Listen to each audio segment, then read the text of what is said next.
Last time on Curse of Strahd. Cornered by Strahd in the tower with the giant crystal heart, the vampire is displeased you disobeyed his wishes and wandered the castle. As you try to explain the strange occurrence in your room, he dismisses it. After you apologize, he heeds you to return to your chambers. He does ask, however, how you got past Escher. You lie and say he wasn't at his post, but did not say how you got the door unlocked. You return to Vallaki the following day and reunite with Irina and Esmeralda. You discuss how to infiltrate Castle Ravenloft. You visit Van Richten for assistance, and he gives you a layout of what he saw at the castle. You narrow it down to two choices: using ropes and grappling hooks across the chasm, or rely on assistance from Mardikov's Raven's allies to fly you across. Your preparations made, you depart to the castle.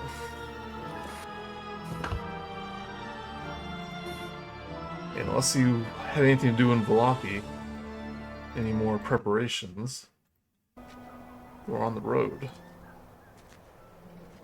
We did our shopping last time, I think. I think we we're end at the gate, or we were on our way to the.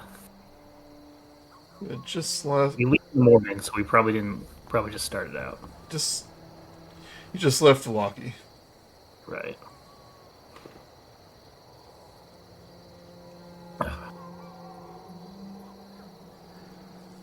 Well, let's head to the castle. I guess there's no nothing to do in the meantime. Yeah, it's like, guess that's it. Yeah, let's go over what we need to find. Feel like I haven't talked about this in a while.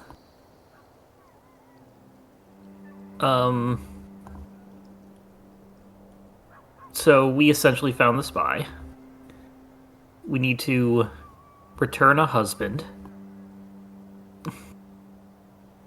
We need to find the spear that's for the mountain people. The dragon skull, which we know where it is, or we saw it in our dreams. Relic to cure the abbot, which is a small statue of a praying person. And Uncle Cyrus, the patriarch. And we also need to find the Amber Temple. But that's probably not going to be in Castle Strahd. No, you know that's in the mountains. Yeah. It might be a portal, who knows?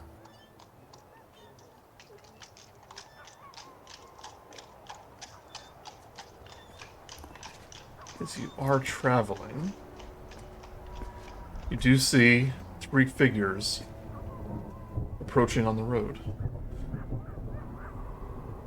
But they're far away enough where you can't make them out. They look like they have a traveling cart or just walking. They're just walking. Okay. Is it? We're pretty sure they've already seen us? With Vio's excellent passive perception, you probably got wind of them first.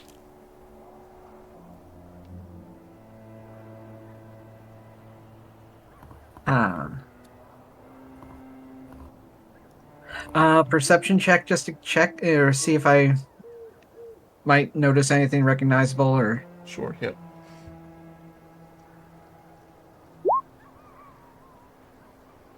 26.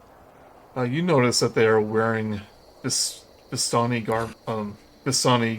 garments.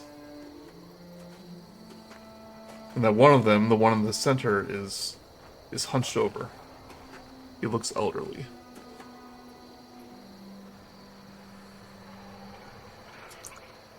I don't know.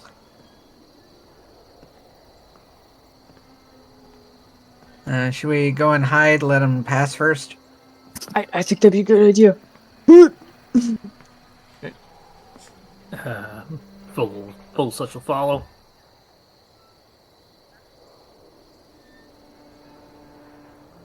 Hurry off into the brush. Before they can gets sight of you, you kind of hide in the overgrowth a little bit. And you hear one of the Vistani go. And then, on the final night, the ghost turned the man inside out and used his own innards to whip him to death. And the Vistani woman goes, it's like, oh, that is disgusting. That didn't happen. And they start to pass by you.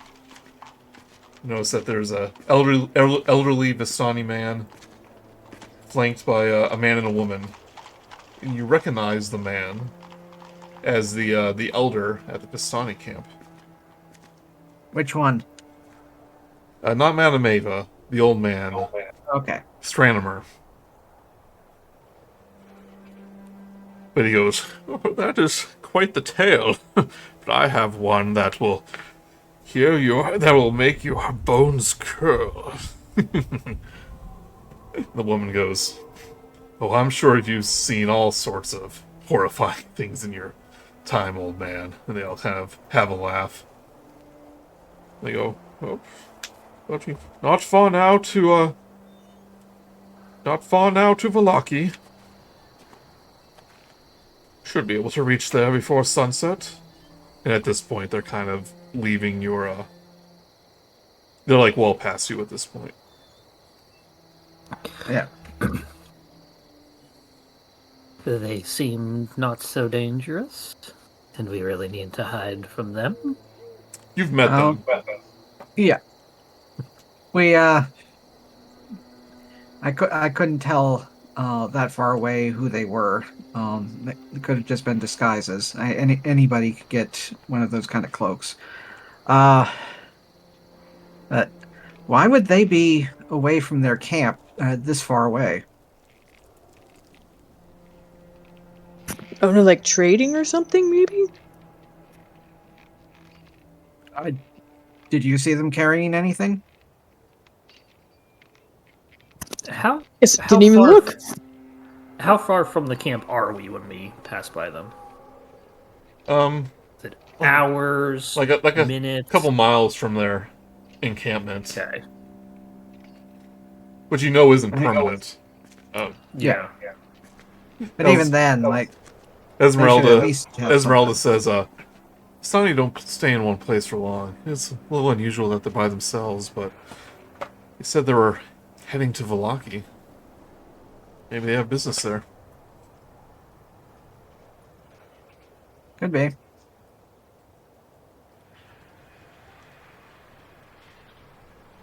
She kind of punches your shoulder, Vio, and you should learn to be more trustful of Vallaki. Of a Vistani. I am. It's just I couldn't tell that they actually were Vistani yet. She has a little smirk, though.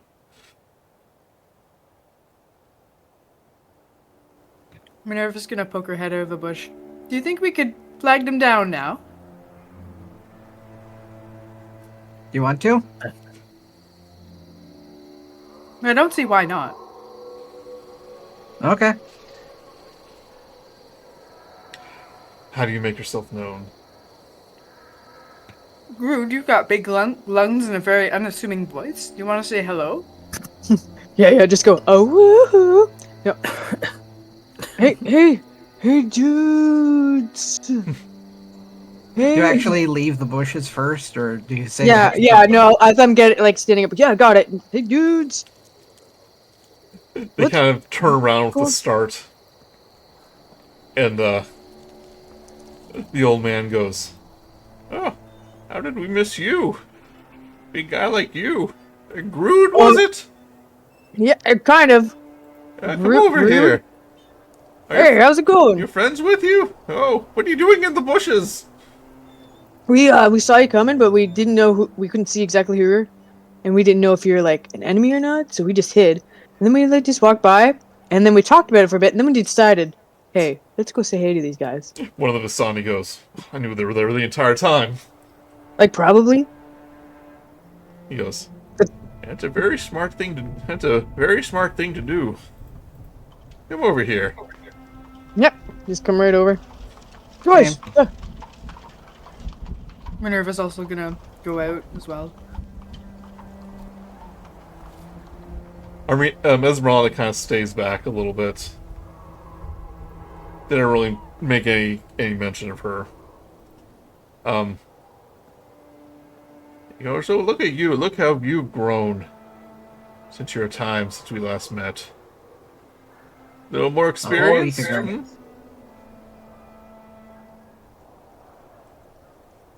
Well, I guess yes, we are. Survival on the You road, still- very smart thing to do. Very smart thing to have. Good instincts. We have met a few people that we are not interested in seeing again since we last met. I see. Yeah, so don't take it personally. Oh, and Irina, dear, how are you? And Irina kind of smiles and gives him a hug. It's like, oh. Saying, I'm doing very well, thank you very much. What are you doing on the road? Without a caravan? We are making a private visit somewhere. What's no secret? We're on our way to Valaki with a token of esteem to the new. Oh, sorry. I was saying, go ahead. Oh. I mean, they're up. We're on our way to Valaki. We have a token of esteem to the new Burgermeister, Lady Fiona Wagner. It's a gesture of friendship, recognition of her new office. It's been a long time since Vistani were allowed into the village, and we want to make good with them. That's very diplomatic of you. She is a nice lady. So she has your trust, together. Kind of saved her daughter from us. Something. But yes. Well, I believe that's more that she trusts us. One of the I'm not sure how Vistani, she'll. one of the Vistani goes, "So that'll make a good ghost story." Was there Quite any? literally. Was there any dismemberments? Actually, no. I don't think so. Was there? I'm gonna add. It was created from something of dismembered things. I'm gonna That's true. add some dismemberments. It always makes a better story. I decapitated a man not 2 nights ago. We could use that. The other Vistani goes, the tale of the killer scarecrow and his murderous rampage across the valley. The kids will love it. No heads are safe. Maybe he rides a horse, and no one can see his head. So he collects those that he can find. That he spawns out of the ethereal plane itself. The mists. You could call it the Headless Scarecrow. You can see Who rides a one. horse? You can see one like taking notes on a piece of parchment. And how about you? Taking a stroll through the woods, are you? Yes. Pretty much, yeah. How obvious is our cliff hiking gear? I mean, you have like backpacks, so it's it's probably hanging off the side. It'd be regular. If you're regular- going mountain climbing, the mountain's the other direction. We're gonna take the long route. And we're gonna start off with small places. Yeah, very wise, very wise. But we are on a schedule. Perhaps next time we cross paths, you can tell us the tale. Well, if we're still around, we will certainly do so. He kind of starts to head off, takes a few steps, and goes, "Oh, I nearly forgot." He goes, "Madam Ava commissioned me to give you something. No token." Uh-oh. He reaches into his pack, pulls out a small stone. He goes, "Perhaps you can find it helpful on your journey." Yes. Thank you. I've always wanted rock. It is a smooth, polished, palm-sized stone, engraved with a craving of a circular avian eye. This will be very useful when we're next at a lake. He goes, "Oh, you jest. This here is a clairvoyant stone."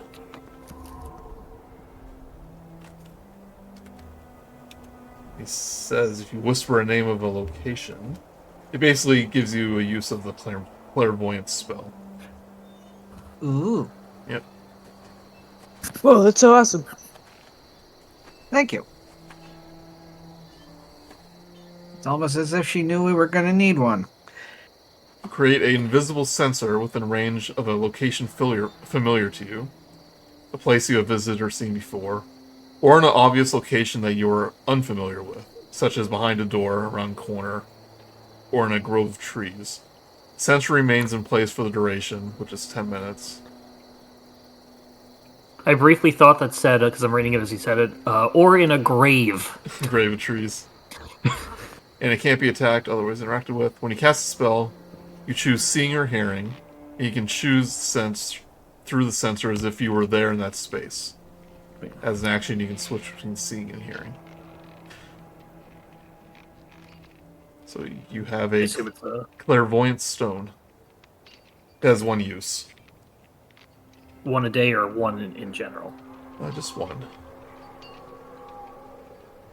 No way, I'm sorry. 3 times. A lady. But that is an item you can have.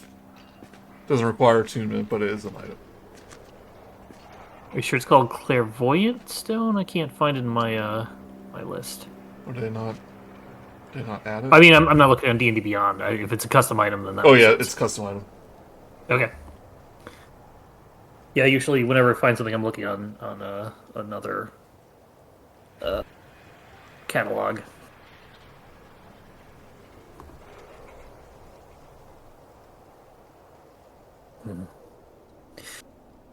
But without a carriage, trip does take some time. Walk by the gates of Barovia. Closer to. I feel like we just left here. Getting our steps in, that's good. Yeah.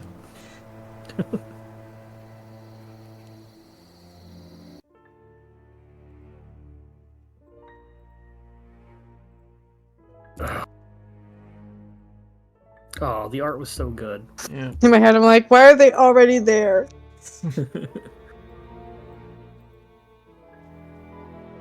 But it is not raining. There is no lightning. The sun is beginning to set. And you find, before the ravine, you find kind of a quiet section of woods to kind of wait until dusk approaches. It's a little bit too exciting. We need stakeout music. Yeah.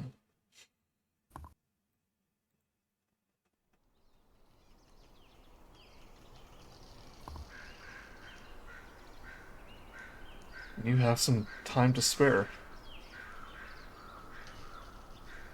Oh, so, as the mountain road winds its way between dark, craggy peaks, the plants and trees you pass become increasingly withered.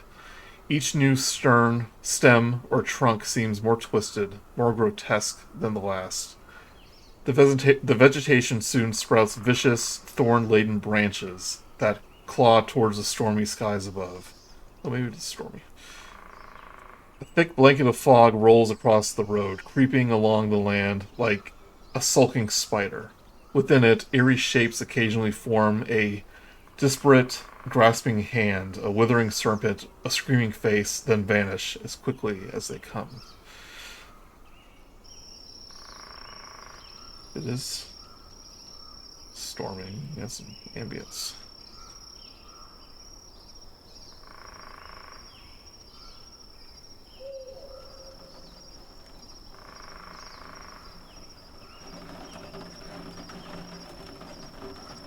What if I have any? Outside.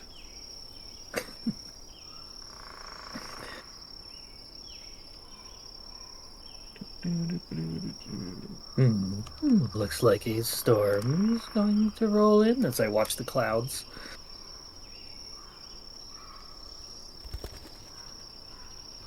I used to have to be careful as I was often out in the fields with a metal scythe.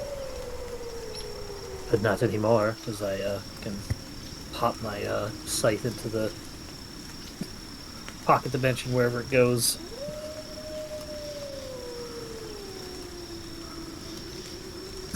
That's good. Yeah, we wouldn't want to get struck by lightning.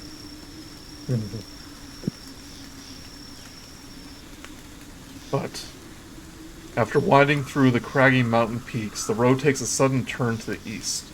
Twin stone guard towers stand before you, their rotten wooden doors creaking in the wind.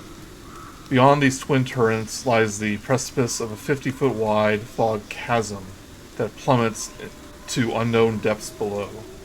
Across the chasm, the castle's old, shored-up wooden drawbridge stands defiantly shut. The great spires of Ravenloft tower above it, their silhouettes murky against the darkened sky. You notice anyone with a perception greater than 14 notices two distant figures patrol the castle parapets immediately above the drawbridge. Great. Wario in Super Mario Land 2. I would like guard something that hasn't been used in what looks like centuries. Well, this is the drawbridge that we went over, right? Yeah, it's closed. Oh, Yeah, I thought you meant like the side one. Oh, I imagine it's the entire top area that they're patrolling. Like the top of the wall, I mean. So that's the drawbridge, the parapets. which is open in the art. You see the figures like right here. Yeah. Like immediately No, right here. As you were describing, I was thinking to myself, do you think the entrance that we're trying to go through had a drawbridge at one point, and then you bring up a drawbridge, and oh, okay. Okay. Best we maybe enter in a different way then. Yes. I guess we're waiting for Strahd to leave. Yeah, that's the most important part. Yeah, so You know, it's We happening at dusk. Yeah, some time. yeah. We walk into him as he's leaving. He just rides over to us on his horse. Why are you hiding in the grass? Oh no, you weren't supposed to see us. Yeah, we had our eyes covered. When above you, you hear.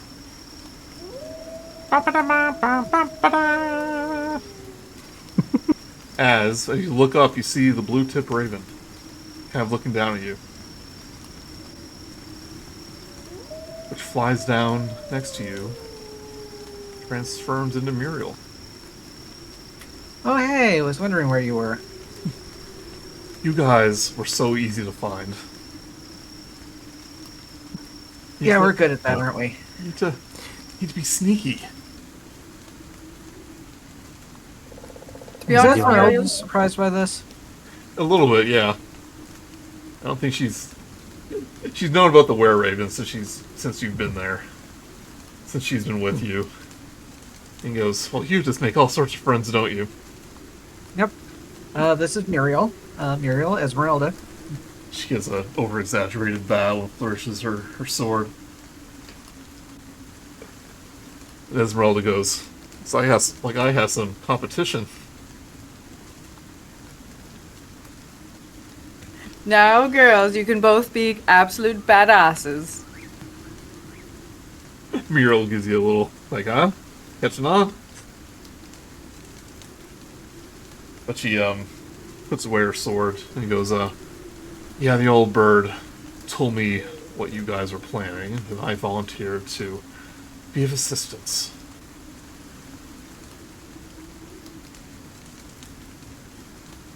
Well. Sorry, Vio. Nope. You first. I was just gonna say that's awfully nice of him, considering how much he kept saying he hated us or was frustrated with things. Well, that just means he likes you. Oh, I'd hate to see what happens when you hate to. It looked like he hated everyone. That's He goes, he liked it. if he hated you, he wouldn't give you a second thought. Just like Erwin. So. Oh. The fact that he fusses over you so much means he wants you to succeed. I will say it is nice, but it also makes me a little bit more stressed out that, although as much as we planned to do this, we didn't realize how big of a deal this was. As we keep getting friends and first Madame Ava and now Muriel to help us out. He goes, I can help you get into the castle, but we have strict orders not to interfere with Strahd's business. If we're implicated in any wrongdoing in his castle, that's all the excuse he needs to wipe us out. That's fair. And ever since that witch, learned of our existence, you can see her kind of tilt her head down, bad memories of re-emerging. She goes, we're not a secret anymore. No, we understand. Right now, the biggest thing we need help with is getting in unseen. We did find out that there is an unused entryway on the northern side of the castle. At the moment, we're just wanting to make sure that we go into action after Strahd has left. Irina goes, we believe it's a servant's entrance, and she pulls out the note that Van Richten gave them, the map. So this is kind of all we have to go by. Muriel kind of looks it over and goes, unfortunately, no one I know has been inside. You guys are the only ones. She's like, what I can tell you is that she points to the parapets, saying 6 of those undead guards patrol the walls.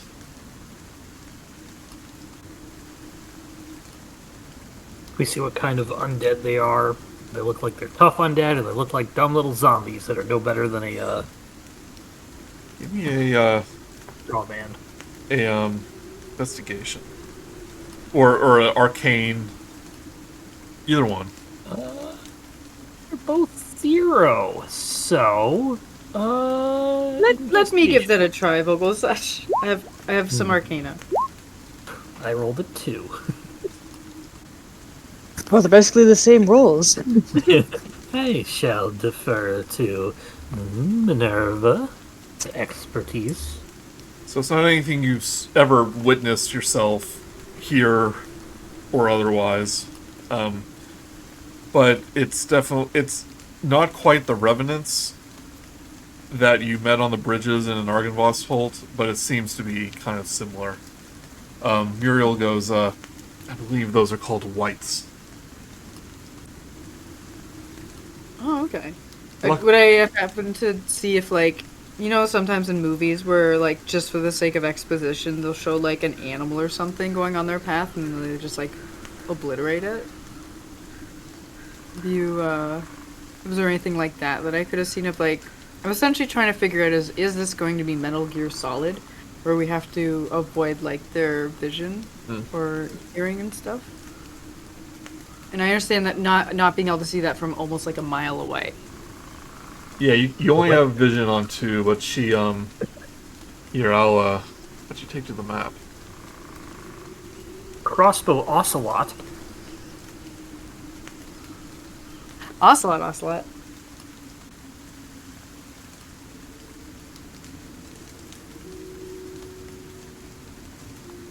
Wait a second. Ocelot had a crossbow. Well, he didn't have a crossbow, but he did hold one. So here is...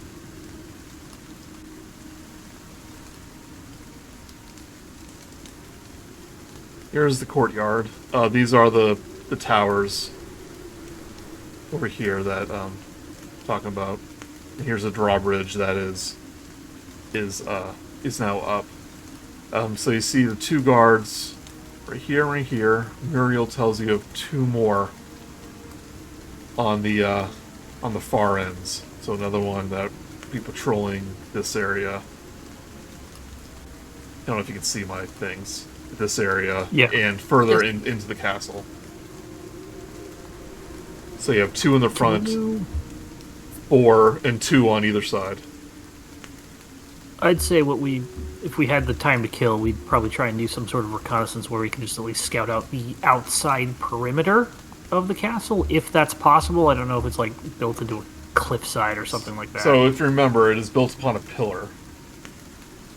There's a chasm completely surrounding the castle. Right. Can we go around enough that we can still see the outside wall? Is really what I'm asking. Uh-oh. This is the front, but this has a picture yeah. of what it is, pretty much. Right. Like if we can follow the land around the chasm. Yeah, like the Yeah. Zelda's the Ganon's castle in or Hyrule Castle in Breath of the Wild. Probably It's got a moat all around it, but we can at least see from beyond the moat. Yeah. I just want to get a perimeter visual. It'll be at a distance. But yeah. Okay. If only we had a spyglass. Don't we have one? 1,000 gold. Oh no, like that was a lost. different game. I think there was a different game where somebody had a spy. Yeah, we had that in Which light? the carnival one. Yeah. Yeah. Say it'd be easy enough to and Muriel would tell you as much.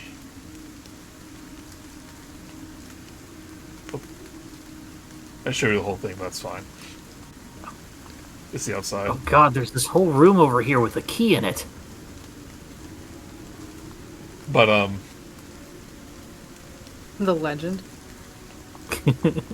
yeah, the drawbridge is the only physical way to get there.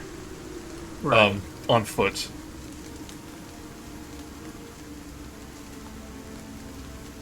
So But- I'm gonna turn to Muriel and say, so Muriel, what's your ideas for helping us get across? Got all this and show her the mountain climbing equipment. Yeah. She goes, well, me and some of my raven friends can lift you across.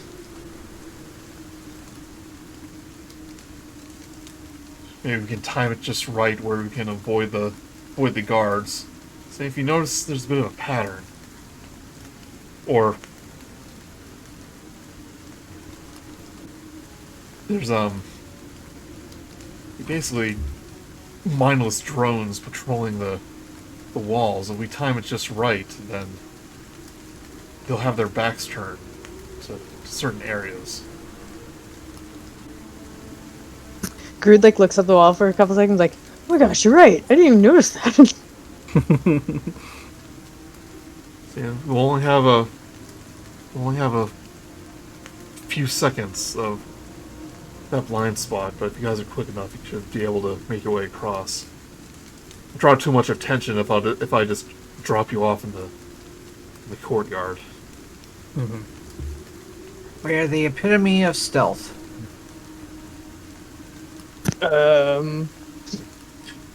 I casually glances at Minerva and her heavy armor.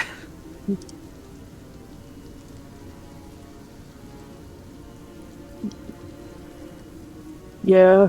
I think we can do it. But Esmeralda goes, we have these two. She shows off the climbing gear. Saying we'll probably need that to get down the wall, but we can climb up it if we need to. Right now, we've got so much against us. I'm just focusing on getting in. Well, I can always make a distraction too. Distract the guards long enough, give you plenty of time to sneak across. She kind of points to the map that you have. Say, where's this service entrance? And she kind of points to the north end here. It's like, be a little more strain on the birds, but we should be able to get you across to the northern end. I remember last night when we were talking about it, it seemed like we were gonna... That was our big plan, wasn't it? yeah. Mm-hmm. Yeah. Especially if the birds can't take us out without, or be our escape route without drawing suspicion. So You give us drop us give us enough time, we may be able to make a emergency exit, as it were. But once they know we're here, they're going to be on higher alert. Yeah. I know. So keep a hand on that whistle, and we'll stay close by.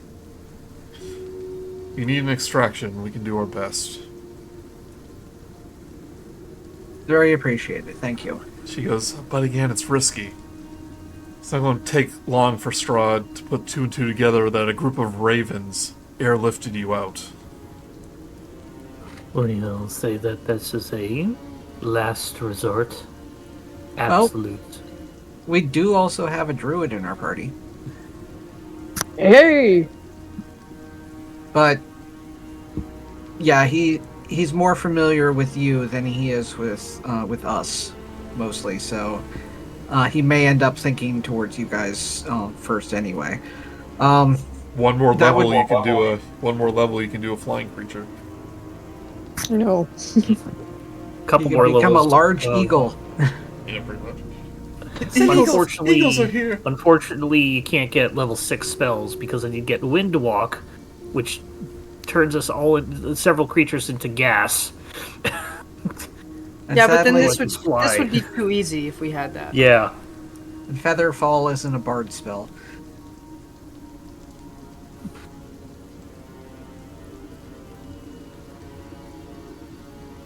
Whatever, make a Okay. parachute for everybody.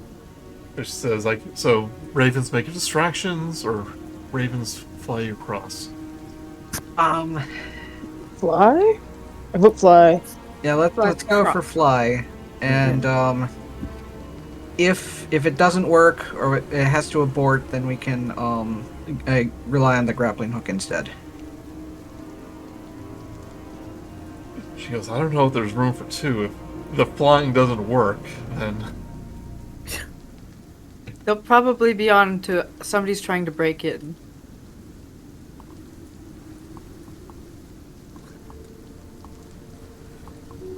she goes, no reason why we can't do both, though. I mean, it's just one bird can cause a lot of ruckus. I can take Alright. I can take that responsibility. If you feel you're up to it, then be my guest. Oh, you think Distract the undead and watch the crossbow bolts. this is the first time I've caused chaos? As long as the bolts aren't silver, I'll be fine. Well, hopefully they aren't. See, maybe he doesn't need to keep silver because he usually controls most things that get hurt by it. And We should bring up, does everyone have a silvered weapon, just in case things turn for the worse and we need to slice our way out? yes, Esmeralda shows her sword. Irina cocks her crossbow. twins? Do you each have...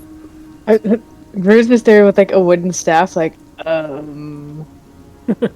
She Yeah, goes, he's got shillelagh. That's just about the same thing. And Minerva's got silver arrows. Esmeralda pulls out her sword, but then snickers, and he goes, you have your creatures mixed up. that's what I thought, right? Silver's not going to do much against a vampire. Say, Yeah, what, right. I guess. what you want against vampires is radiant magic. Or holy water. Really? We've got a little bit of holy water. She opens up her jacket, she has 6 vials. Ooh, someone's prepared. I'm always prepared. I'm Esmeralda Devonair. Vampire Yeah, hunter I think extraordinaire. It's almost like you did that on purpose. Can't help I my have parents. one... Can't help what my parents ahead, name me. I chose my own name. Not that problem. Yeah, but it doesn't rhyme, Vogel. It's Has to be catchy. Vogelsuch. Why? So people remember it. Do you not remember my name? I think a lot of people do struggle with your name, Vogelsuch. I'm not changing it. I'm quite satisfied. Vogelsuch the someone or such. Vogelsuch and such and such and such. Irina goes, Anyway. Vogel, guys, this is important. Pay attention. I do have one flask of holy water, just to mark Yeah. that down. And if we do run into something that werewolves or whatnot, I do have a Yeah. extra silvered spear apparently. So Minerva also has a holy water from, I believe, when the priest gave us all Yeah. one. I hadn't used mine yet. Muriel goes, Cool. According to our recon, the werewolves never actually enter the castle. The werewolf pack. But you never know. There's at least one in there. And hopefully we find him. Esmeralda does go, just keep in mind, if you leave a vampire to their own devices for too long, they will begin to heal themselves, unless radiant magic or holy water. Esmeralda, I'm curious. Could I put holy water on my weapon before I hit them with it? Be pretty diluted. They need a splash of the entire thing. Yeah, I don't Fair think it's enough. holy oil. Yes, fair. Just checking. yeah, mechanically the only things that you could really dip in this version of D&D was poisons, including the basic poison that's actually adventuring gear. But I don't think anything else really does that. And maybe if we end up surviving this, maybe you can somehow upgrade that that machine of yours to burst out some radiant light or something. Oh, wouldn't that be something? Yes. Esmeralda looks at the sky and goes, if it wasn't for this fog, we just fight him in sunlight, wouldn't have this problem. We're working on it. Hopefully a skull we find will fix with that. Maybe I was a paladin or cleric in my past life. But, alas, I merely do necrotic damage.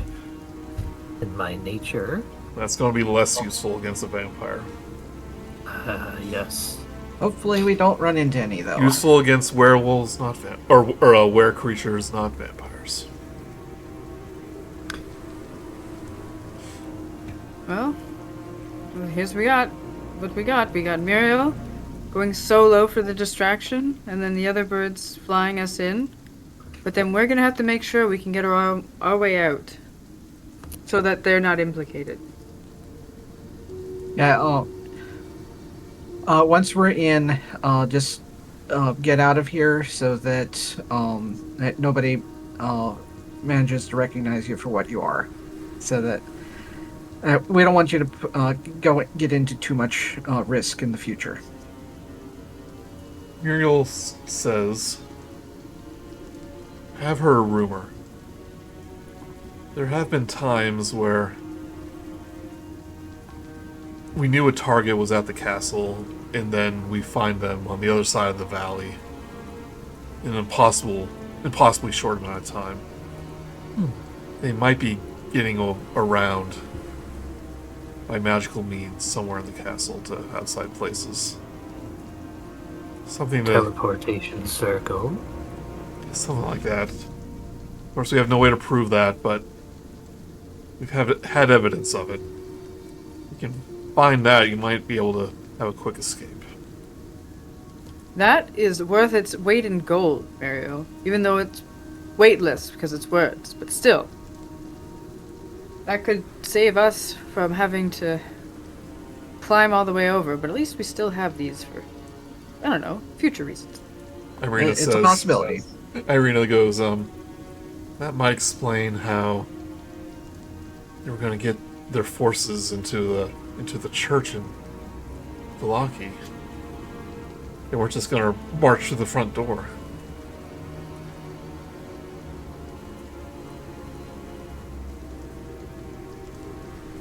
Wait, wasn't she carrying them through the...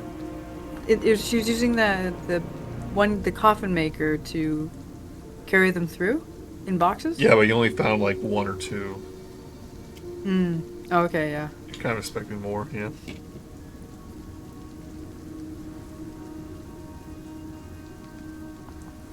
So, a fiery ember emerges from the castle's highest tower peak and cuts a blazing swath westward across the sky.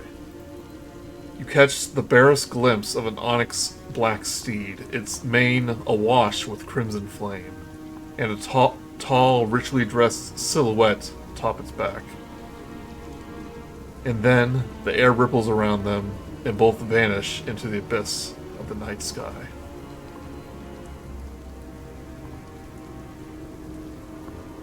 Looks like it's go time. Indeed.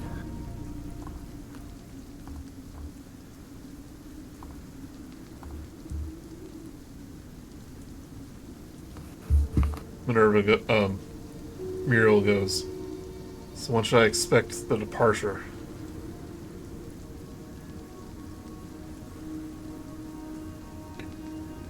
Sorry? No. Extraction. Well, like, your departure. Yeah. Oh. I've departed this world once before. Irina Not like that. Irina goes, around dawn, I think. That's when they said Strahd would return. Right.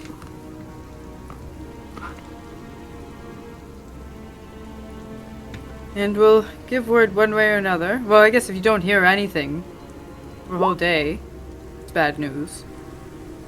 But you have the whistle, and if we find the teleporter, maybe we'll be somewhere in the valley.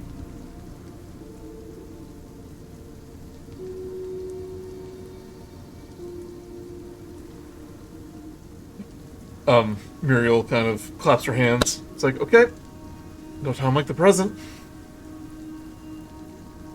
You guys are ready. I'm about to be a mischievous little raven. Good luck. Go I have a have- foul I- time.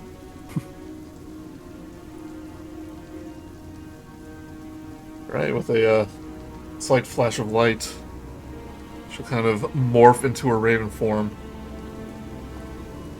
fly up in the air, and joined with just dozens upon dozens upon dozens of ravens that were hiding in the treetops. And she flies basically straight towards one of the guards. Starts like picking at their heads. you see him swinging his sword around, trying to get her, and eventually he pulls out a ram's horn, puts it to its icky undead lips, lets out a blow to alert the others, and the flocks of ravens descends on all of you, grabbing at your shoulders and your clothes, begins lifting you up high into the air.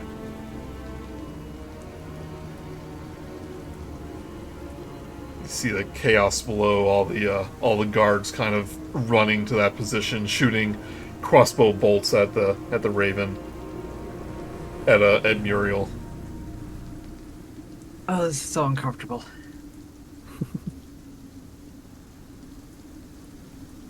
Oh, those little talons. Yeah. It's a weird sensation.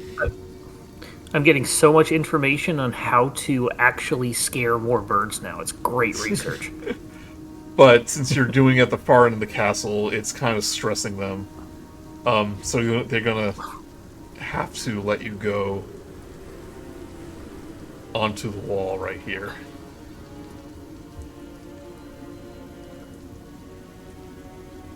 And you all have your climbing gear. Mm-hmm. Takes a moment. But the guards are distracted enough. You make your way down here. Grappling hook right down the parapet. Use a mage hand to unlatch the grappling hook. Get that back. Like we never left.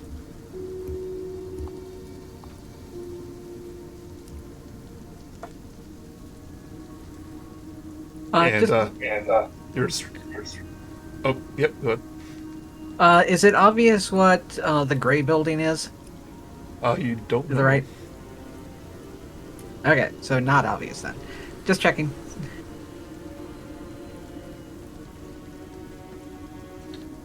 Alright, let's hurry off to the door we know about. Yes? As you go in this way, you see this window. You can see the church, like the cathedral inside. The broken windows, and you see the door right here. It's like, quickly.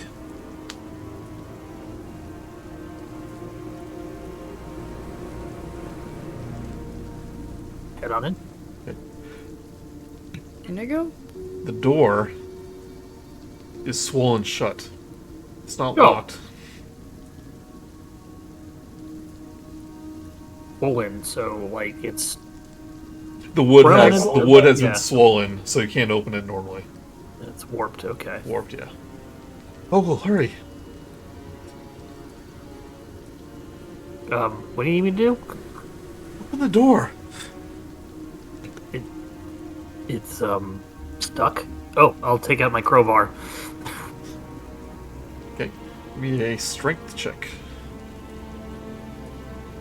With advantage.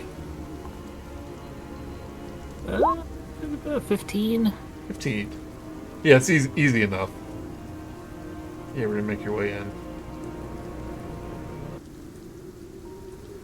Right as the commotion outside begins to die down. I hope she's okay.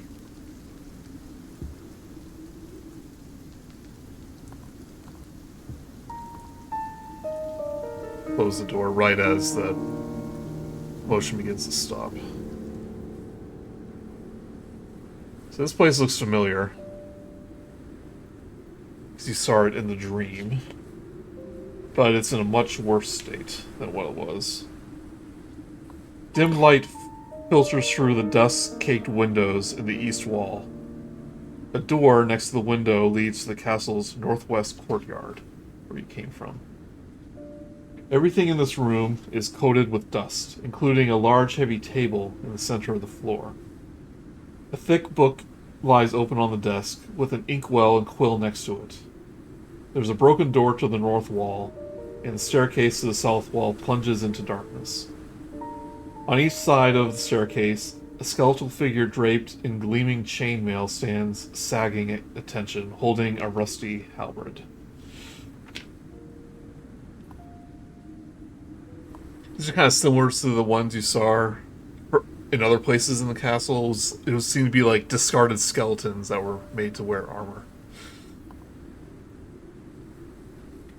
Yeah, very macabre interior decorator. Alright, so... Wait. Oh, never mind. I was gonna say, wasn't there a stairwell? But yeah, it's up there. Alright, so we don't want to... Wait, wasn't going upstairs how we ended up getting to that dining hall with the skull? Yeah, it was kind of a long way around. Yeah. And downstairs is probably the catacombs. That is usually where they go. But I can't really trust the architecture of what we saw in that dream. You would know that the floor below you is where the servant quarters and the kitchens are, which is where you found the skull. Oh, downward. Okay. Yeah, this goes downwards. All right. Let's go that way then. Servant hall. All right, let's. And so I would like to purposely try to stealth. Do we have Druid? Do we have pass without trace? Did you prepare that? Should have thought about that last time. I know I specifically looked at it. I don't know if I actually grabbed it though. We are the worst. No, I do have it. Woo! Hooray! Hooray! Cast that on us. We get +10 for like an hour. Okay, will do. So, level 2, pass without trace. Ching. Thank you, thank you, thank you. Who's casting that? Grude! The only one that can cast it. I think that is concentration. Passes. I don't think so. That's I'll not. look it up. It is concentration. Oh, it is concentration up to 1 hour. Okay. Yep. I have good concentration. I'm a good concentrator. I imagine that we'd probably use that as much as possible, regardless of tactics. So when we're just breaking in, so. Now to use Thunder Wave. Right. How many of us can cast Shatter now?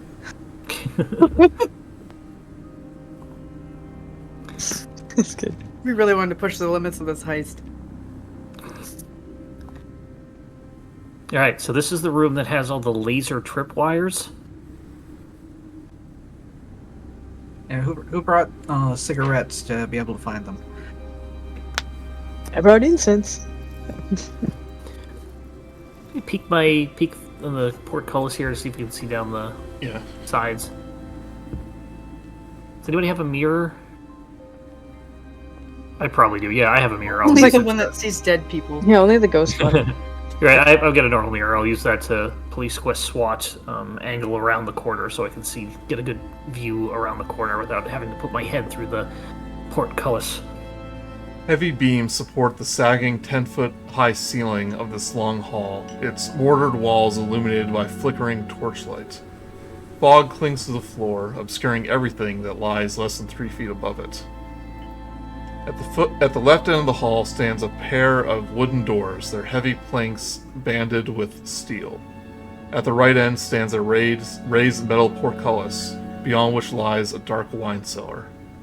3 doors stand along the opposite wall besides a dark ascending staircase, as you came down. The middle door is open, flickering crimson light spilling forth into the cold stone floor beside it. A giant shadow lurches across the ceiling as a dark figure shuffles purposely down the corridor towards you.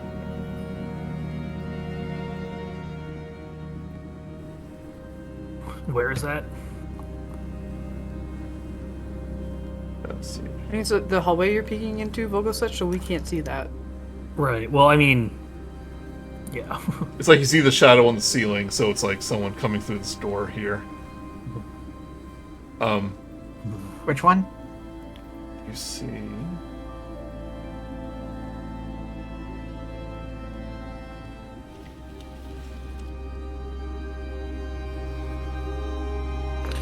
see a squat, beast-like man kind of limping in your direction. And even though you have passed without a trace, you are standing in the middle of the hallway, so he can't see you. But you recognize this as one of the mongrel folk that you saw in the Abbey. Oh yeah, they weren't up to snuff intelligently. There was one that was sent to the castle as a gift. Right. Uncle Silas.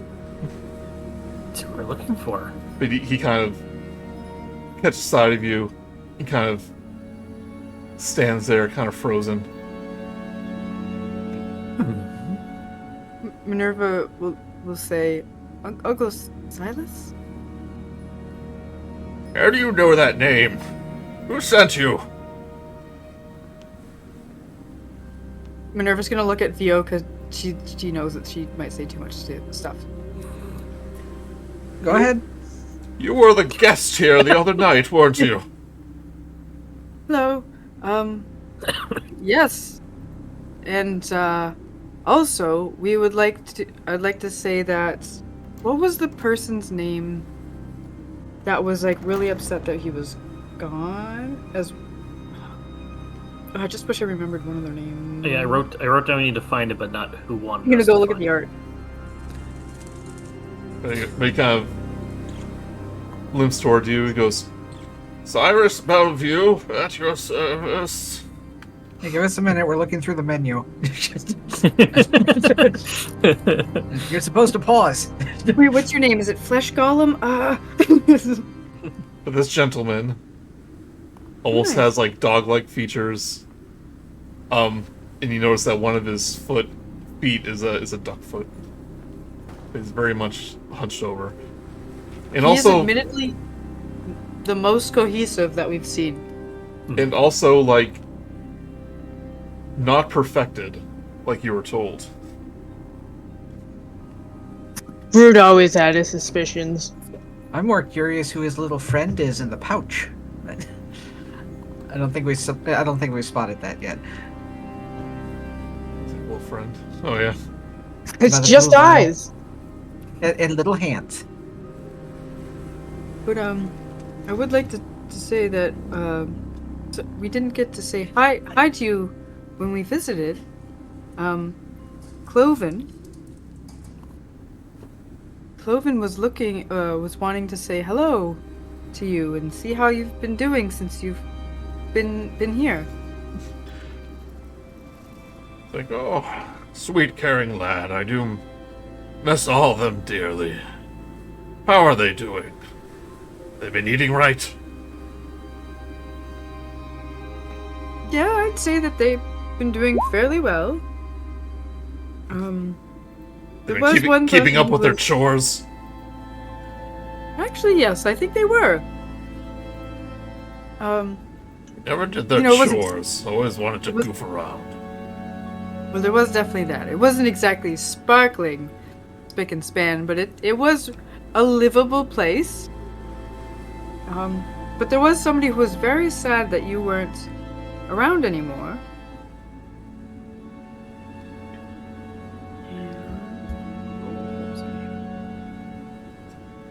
Yeah, I don't He even was remember what bird game that wings. was in.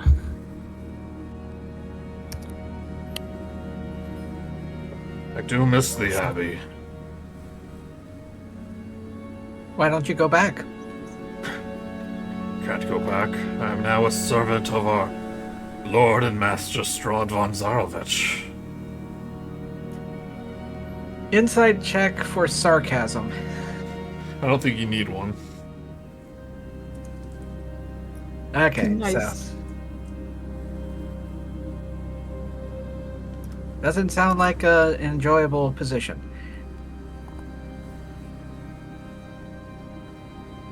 But he goes, Master won't be pleased with an uninvited guest. Why do you think what makes you think we're uninvited? Taps his forehead. Because you're sneaking about, that's why. We were just standing here. But I don't want to know anything. Plausible deniability. Tell me no truths, and I won't tell no lies. Well, all right. Nice not running into you. But we'll be able to tell people that you're doing all right. While you're here, though, if you can do me a favor. Yes. It's like one of those shamblers grabbed my favorite spoon. Vanished through those doors. He points to the doors over here. Does that by any chance lead to what looks like a banquet hall? If you want to call it that, sure. Oh, well. Yes, we'd be glad to try to get your spoon back. If we can. Say, if you can do that, I can draw you a map of the place. Give you some directions. Yes, and then we could maybe ask you for some specific things, but understood. We can go get your spoon and be back post haste.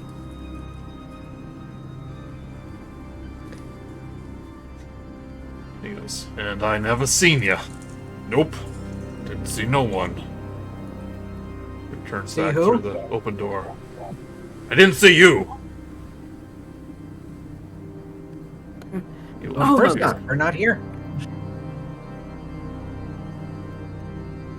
Vogelsuch still has the mirror held on the other side of the portcullis through that whole thing, and just turned around and watched.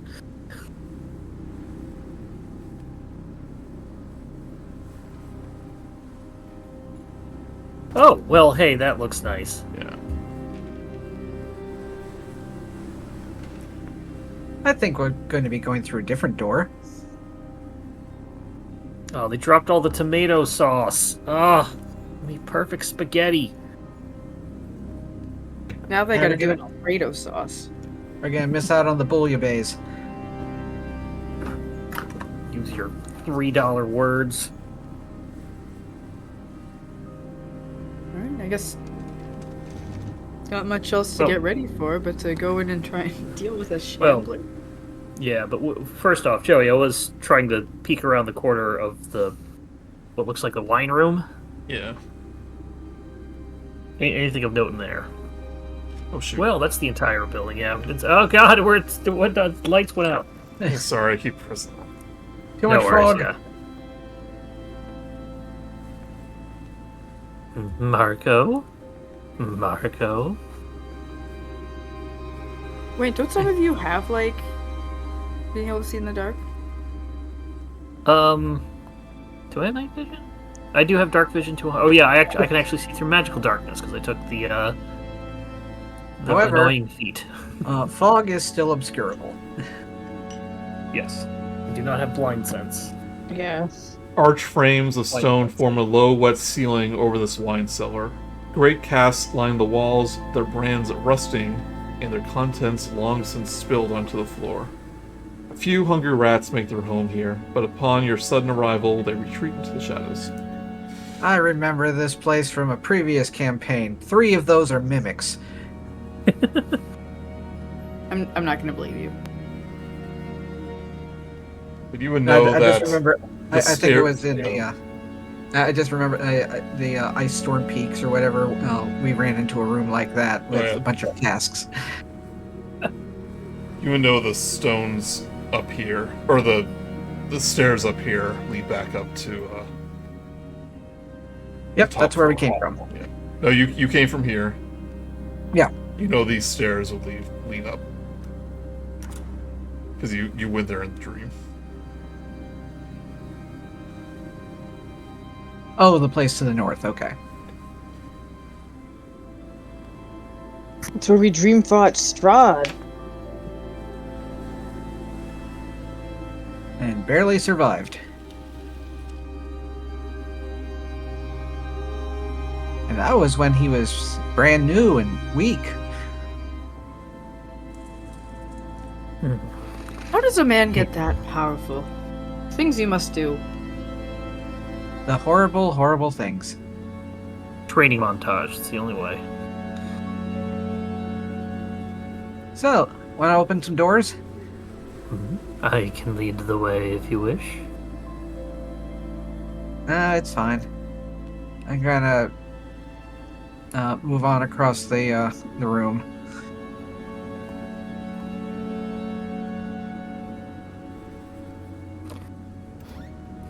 Any indication if these are two doors to different... No, it's a banquet hall, so they probably both open to the same thing. Never mind. I know it looked like a banquet hall, but it was more like a mess hall for soldiers. Yeah. I just found the art I could.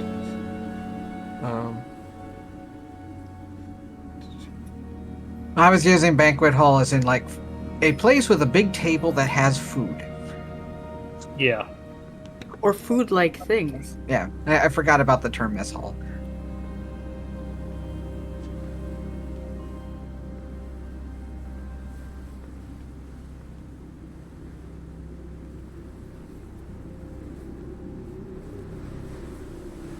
Go through here.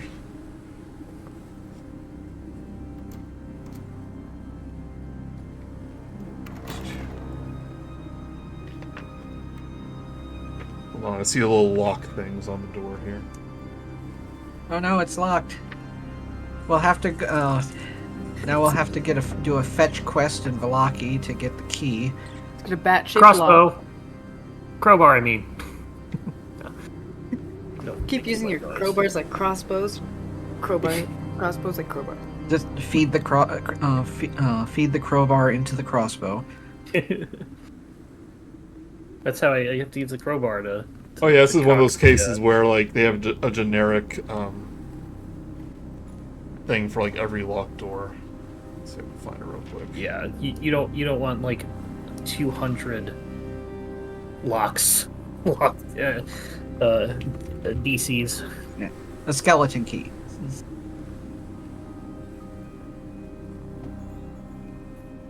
Made from real skeleton.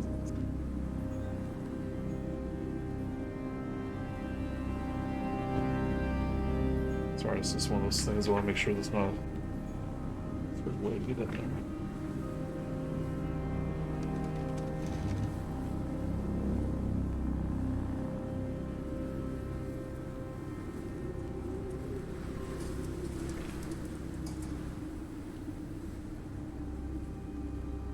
I don't say anything opening a lock, so I'm going to say they're unlocked. No problem. I did notice that he had a key around his neck, but probably to get it, we have to go through the door that is possibly locked. I did have a key. In his artwork, he did.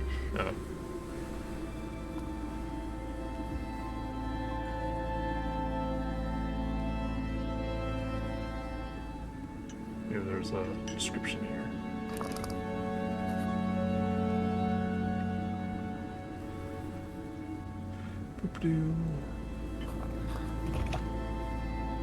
Should lock the door. It's not OSHA compliant. Fire hazard.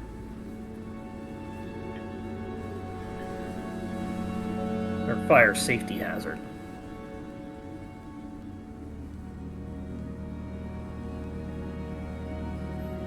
BRB while you're looking that up.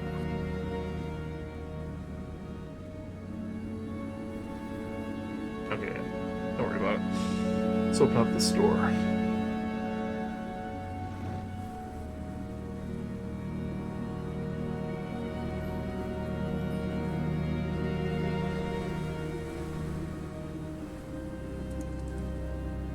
This room looks very different than what you saw first time.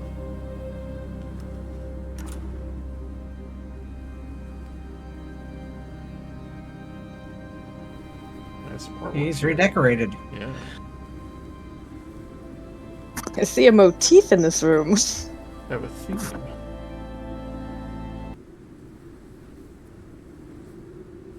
Oh, That's like actually impressive though. France wishes they had catacombs like this. Dark stains cover the floor of this area. Large oak tables, scarred and beaten, lay scattered like toys about the room, their wood crushed and splintered. Replacing them are furnishings made entirely of human bones. The walls in the 20-foot-high vaulted ceiling are a sickly yellow color, not because of faded or time-worn plaster, but because they are adorned with bones and skulls arranged in a morbidly decorative fashion, giving the room a cathedral-like quality. 4 enormous mounds of bones occupy the corners of this ossuary, and garlands of skulls extend from these mounds to the chandelier bones that hang from the ceiling above the long table constructed of the bones in the center of the room. 10 chairs made of bones and fashioned with decorative skulls surround the table, resting atop which is a ornate bowl-shaped vessel made of yet more bones. The doors to the north and south are shelved in bone, but the steel-branded double doors in the center of the east wall are not. Above the eastern door is a mounted skull of a dragon. Oh my. This took time and dedication that clearly should have gone to something else. And vision.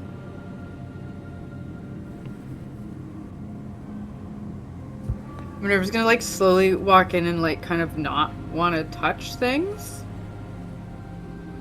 This is a little bit, and I imagine she like takes a step and it snaps like a or like a bone or something. I was like, oh, this whole place is fairly awful. Don't suppose there's any like feet prints or anything like that for whatever the shambler was we're looking for? Nothing you can really see.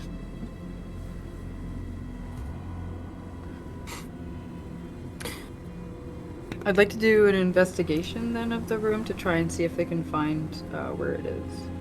Okay, give me a quick investigation check. Investigation. 22. 22. You don't see any evidence of an intact, an entirely intact skeleton. Yeah, so... Well, I can't find anything, but at least we know where that is. And so she's gonna go point to it. How high is it? I'm gonna say Minerva's 5'5". Can Grude reach it? You might be able to stand on one of these chairs and reach it. Oh god. Yeah, that Grude's doesn't gonna feel right, but can I prop hold- VO? let's make sure he hasn't trapped it or anything first. How do we do that? I'm gonna check it to see if there's any like mechanisms or anything beyond simply a hook. Okay, give me a investigation check.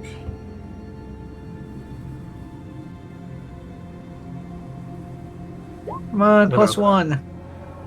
20! Dirty 20.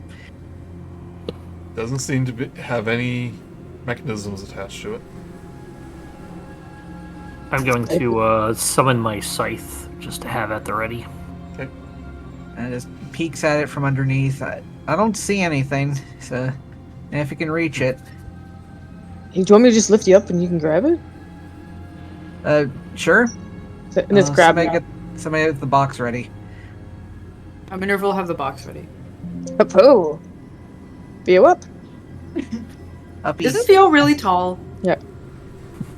How big did I have him? Like 5'11"? Like he just wasn't 6 foot? I did not write it down. But he is an elf, so probably about 6.5, but not Grude size. I think I'm 6'7". So we're probably pretty similar. Yeah, somewhere around there. It's your hat.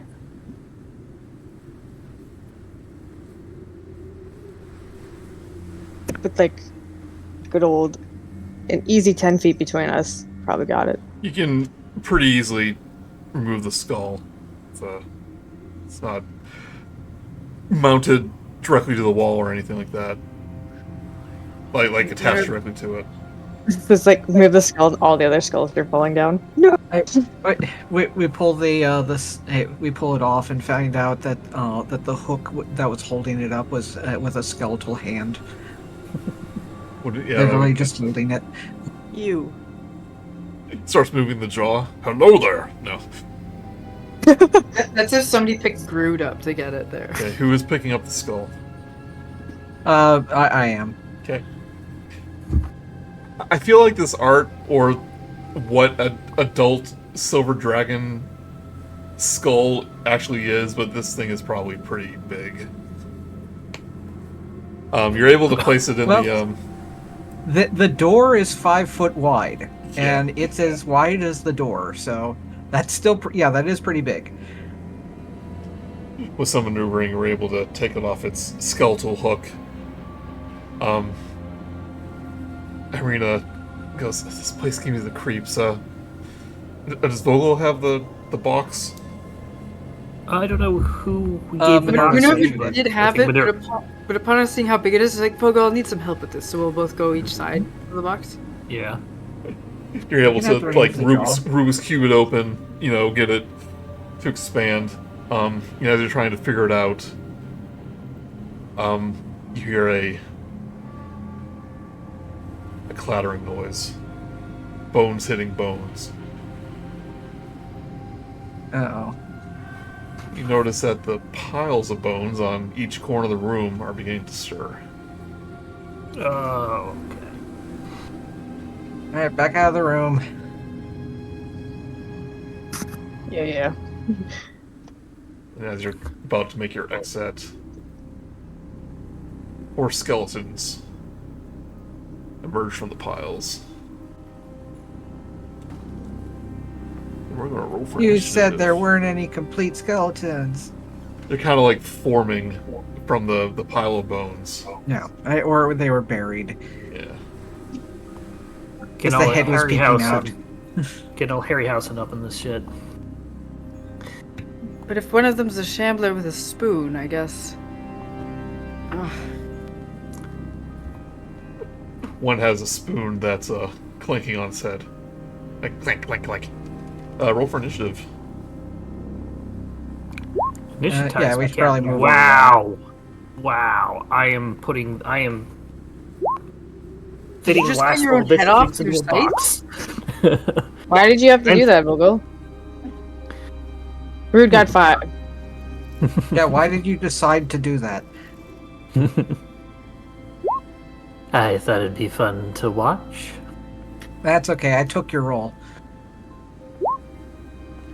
I imagine where probably all the characters are on the far side where the skull is, because we're all,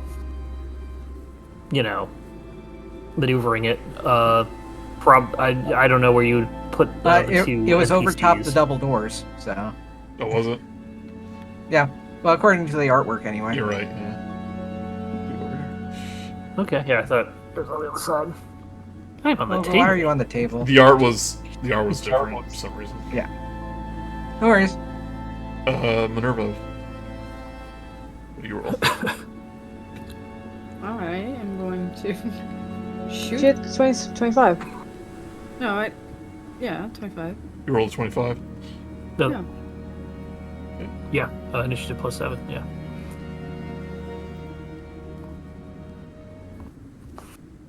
Right, Minerva, you're up first. Ooh, which one's the one with the spoon on their head? Or like hitting against their head? The one closest to me, or the one's further from me?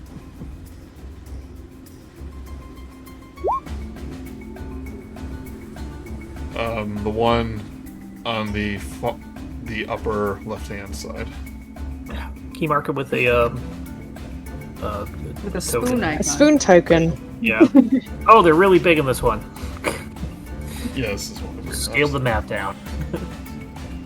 But I would like to, I'm gonna, I was gonna be like, oh, I can just not let that one hit me. I'm gonna attack the one directly closest to me.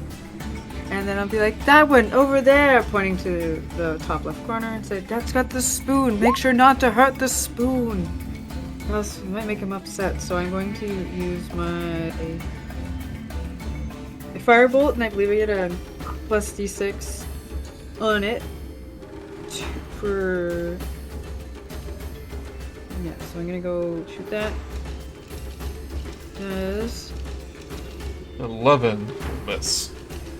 Alright. And then I'm going to activate my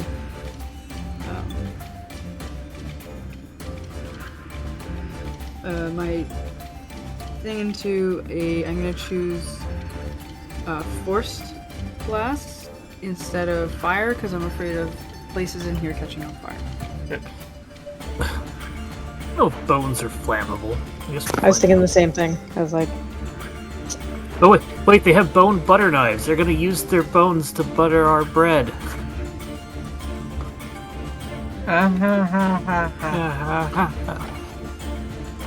Well, it's a good thing to know that somebody around here is familiar with Scrimshaw.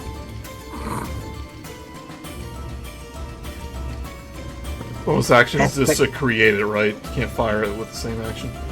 No, I believe I can make it for one without using spell slot. If I wanted to change it, then I would use up a spell slot, but then... I'm saying, can you fire it the same turn? No, I don't believe I can fire at the same turn. Isn't summoning it an action and not the bonus action? So the bonus action was the... Oh, no, is it... I think it's a bonus action, so stuff to do with it is the... Yes, one to create... Oh, shoot, no, it is one action. Well, you missed, so if you want to fire with it, you can. Oh, you do that. So the issue I'm having is I used my action to shoot at this thing, but I need an action to be able to set up the cannon, because I did Use an not action to summon it, bonus action to fire it. Yes, but I used an action to shoot and miss. Well then... She is being honest. Being honest, then you don't do it. Yeah. Oh, that's alright. And be like, oh, shoot, this thing! Ah! And I will take just a step back. And I'll be like, you two, deal with that. I've got to go reassess myself. Alright, Theo. Alright, I am going to... where am I? Hidden between all the names. There I am. I am... Let me actually just mention that if you go to the gear, you can, under, I think, graphics, you can... Yeah, nerd, whatever. Cover to show, yeah, so if you need to clear up the things. Alright, I'm going to go down here to keep them from going after Irina, even though probably Esmeralda's going to want to do the same thing. And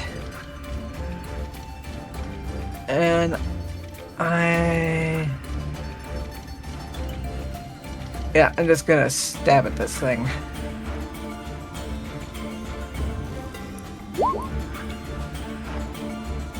$25 and 13.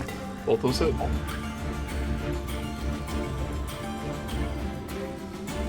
10 piercing and 11 piercing. You just hit at the rotting flesh holding these things together, and this one just shambles. Falls apart. Doesn't look like much is holding them together. This one... Oh, anything else? No, that's it. Okay. This one crawls out of the pile. Runs towards Vio. 23? Yeah, that hits. For 4 piercing. Not too bad, but... This one's gonna clamber over the table. Go towards Grude. oh jeez. Short sword. 19. Yeah. For 7 piercing. Oh. Esmeralda goes... Nothing fancy about skeletons. Just hit them till they fall apart. She leaps up on the table. Goes towards this one. Goes Errol Flynn on it. Yeah.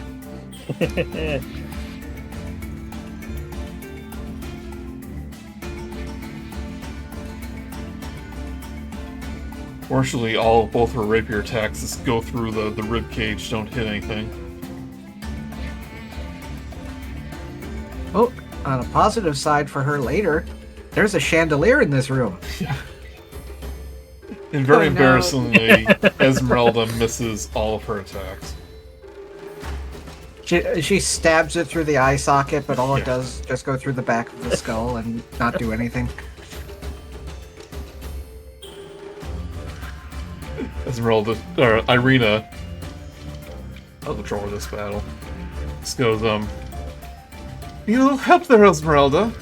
And she tries to do a fancy flip on the table, but has a little bit of trouble.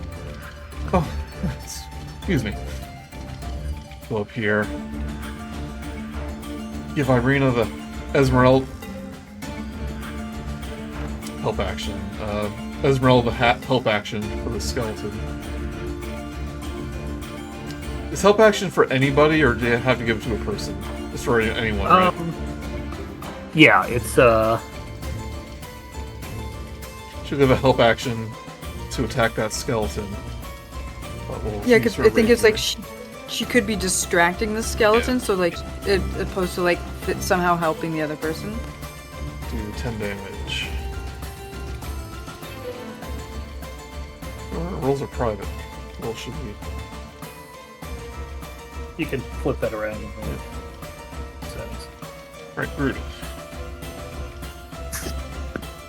Alright. Getting all up in my face, dude. Like, whatever. I'm just gonna try a Vine Whip on this guy. Okay.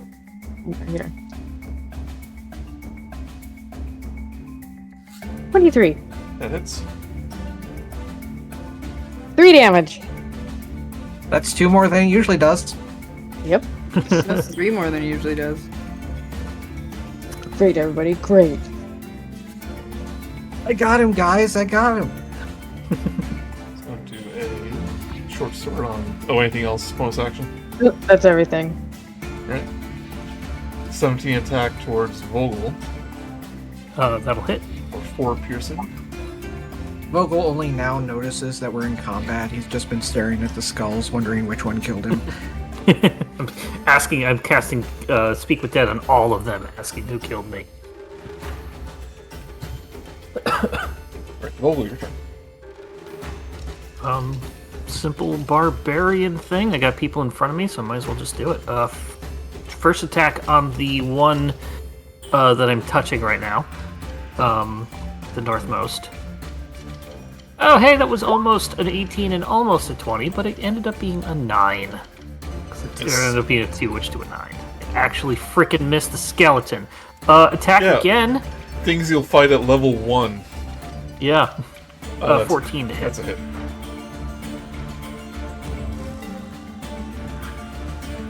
There's a good one. 14 damage. Magical silvered slashing. That one just breaks apart. And I'm not going to do my transform because I want to save that. These are just skeletons. Freaking Roll 20 keeps breaking on me. Keeps freezing the whole program. I think that's all I can do. No other things. I'll move up if you can move me up. I'll move up to be next to the near skeleton. Right, Minerva. Minerva's has thought about her choices, and she's like, oh, she really should have set this up, and then she's gonna like set the cannon up so that it is a force ballista. Okay. And then use the bonus action to shoot the one that is near Vogelsuch. And she's this time, so it's usually after doing something, but she's gonna kind of like place it down and like kind of line it up and aim it away from the spoon. Try not to hit the precious spoon. I think if we break this spoon, we're gonna be enough. It hits the spoon directly and then bounces off. Yeah. 23's a hit. 23 to hit. Oh, last time we were wondering if you added a bonus to this thing's damage. Turns out you don't. Whatever they had on there was just a mistake. So, just so you know. Okay, yeah. Because so I thought the only thing was because my fireball is the arcane. Yeah, you're not casting this, the cannon in, so you don't. Yes, the cannon's got it. Okay. Yeah, so you can still use. Okay. Sorry. Oh. And the Force Ballista, it hits, and then its damage is 2d8. For 11 force damage. Woohoo! That one just blows up, and the spoon goes flying across the room. Oh no! Oh dear! Where is there a It's like over general here now. direction? Yeah. Okay, so Minerva is gonna move. I'm gonna go. Or I'm not enough of a hurry to climb over that. That disgusting table. So I'm. You don't want to crawl under it either. No, I'll go around. I'm fine. So she's just gonna start going like, "Don't worry, everyone. I've got the spoon, or I'm going to get it." And that's the end of my turn. Right. You. I'm gonna help Esmeralda and not the help action itself, but like attack the same thing. Alright, you get an advantage.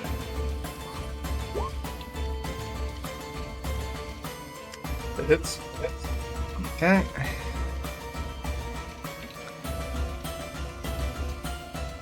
Does it go boom? That skeleton goes boom. Esmeralda's looking very embarrassed. Thanks for distracting it. Yeah, distraction. That's what I did. Just Oh. like kicks a bone somewhere. I wanted to make you look good, Vio. Yes, when you stand next to Vio, he does seem a lot cooler by comparison. Guys, I hit someone with my vine web. Y'all see that? Yes, Grude, that was very impressive. Turns out nobody saw it, so nobody believes Grude. guys, weren't you watching? Yes, it was very impressive. You weren't looking at all. Minerva, you have this grimy looking wooden spoon. Oh, goodness. Got a handkerchief? I'm going to. I assume I have like a kerchief. Yeah. I can only assume I have one that I'm going to throw out after I do this. I'm going to wipe down the spoon so it's mostly clean. Unfortunately, wood is a porous thing, so it's probably like. Because regrettably, not a single person in this group has thaumaturgy, druidcraft, or anything else that has the ability to clean. Isn't prestidigitation one of them too? Yes. Yep. Wait, does Druidcraft make clean stuff? Yes. Like makes flowers, I think.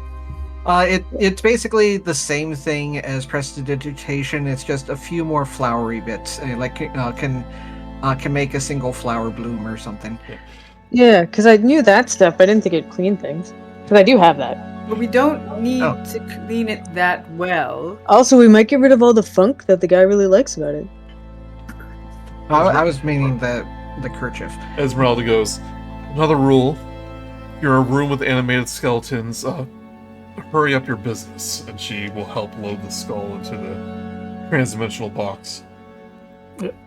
Yeah.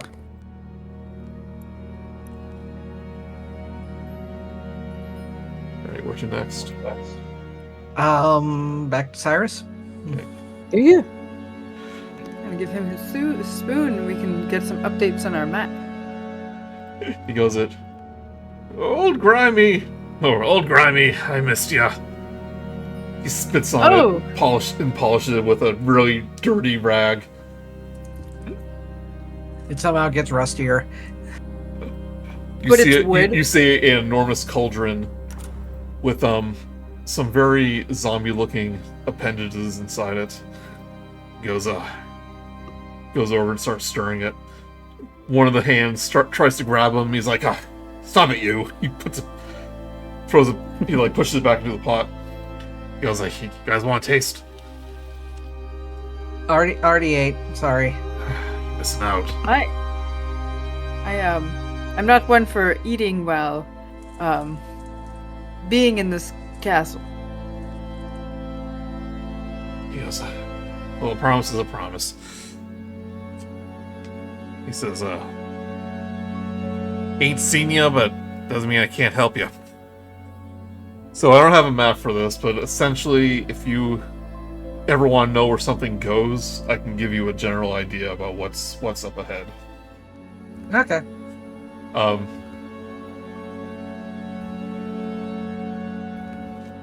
And Cyrus goes,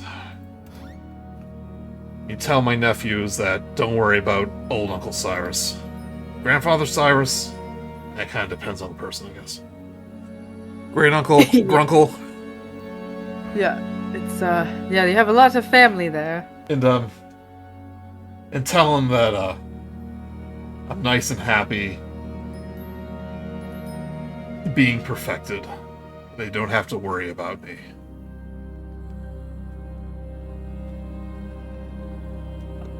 Minerva's gonna ask, like, how did the what's his title? Is it just father or Patriarch. Abbot? No, the abbot. How did the abbot know when you were perfected? Or do you know what it was? Yes. This one's not very smart, is she? Saying I was never perfected. I'm actually quite certain, but I'm trying to be polite. Yes. Once we do, our family will reach true salvation, be saved, but Abbott's still working on that. I just told him to tell them that so they wouldn't worry about me, and to keep their hopes alive. Well, hopefully there's something around here that can help with that. Don't suppose you've seen any little statues around here? Vaguely Perhaps. describes the one we're looking for. Maybe in the catacombs? Oh, I don't go down there. The passage has been blocked ever since the Lord awakened. So Really? it's been my job to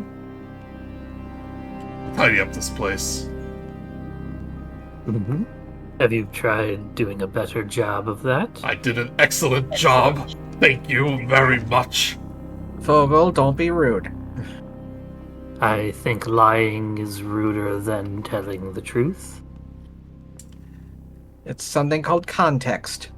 So, where possibly was this blockage?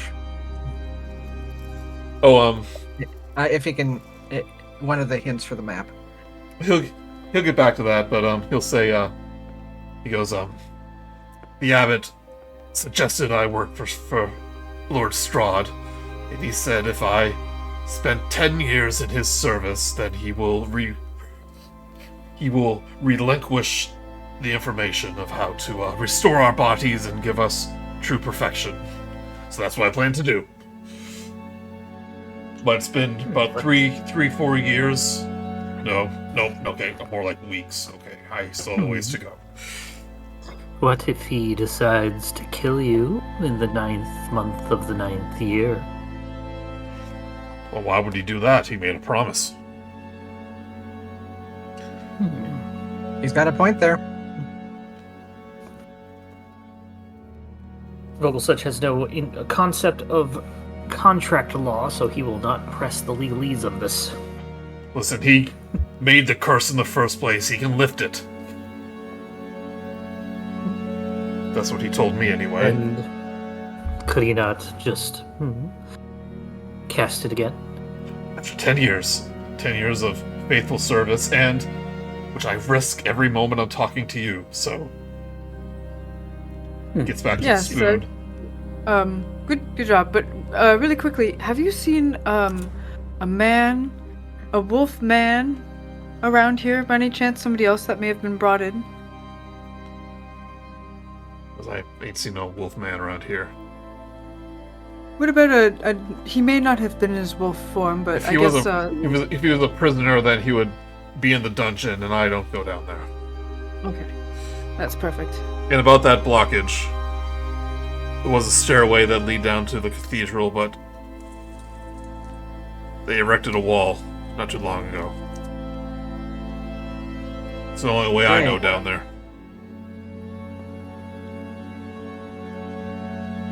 Okay, so... Well, guess we don't go that way then. One more thing to ask us. Do you know anything about how they maybe travel out of this castle? Like something where like they can go into a portal or a door and show up somewhere else in Brovia? It's called a doorway, my dear. And you go through the front door. That's how you leave. Okay. Thank you for letting me know. We'll let you get back to your stuff now. Sure you don't want some zombie soup? No, Already sorry. had some before we arrived. I'm just allergic. I'm driving, none for me. We'll have to trade recipes sometime. Yes, of course. Goodbye. Cinnamon really helps. He will return to his stirring. The cinnamon doesn't help. It's gonna be like with a savory dish, really? I haven't thought of that. I always use them for sweet dishes. Right? Where'd you Okay. guys- So, if I remember right from the map that we got, the only route that he knew about is now blocked.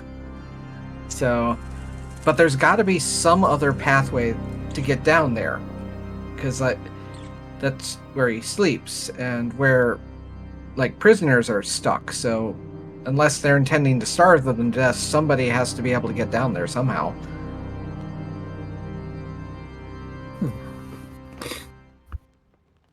So do we go down? I have- Esmeralda goes, I have learned something about vampires. That even if a passage is blocked, it may not be blocked for them. Still might be a way down there. I think it's worth checking out. Yes, I was gonna say, even though there's a wall there, that doesn't mean that maybe there isn't some other way close to it. I understand he can turn into mist or some cloud of bats that might be able to get through a hole, but he might still need like guards or servants to go down there.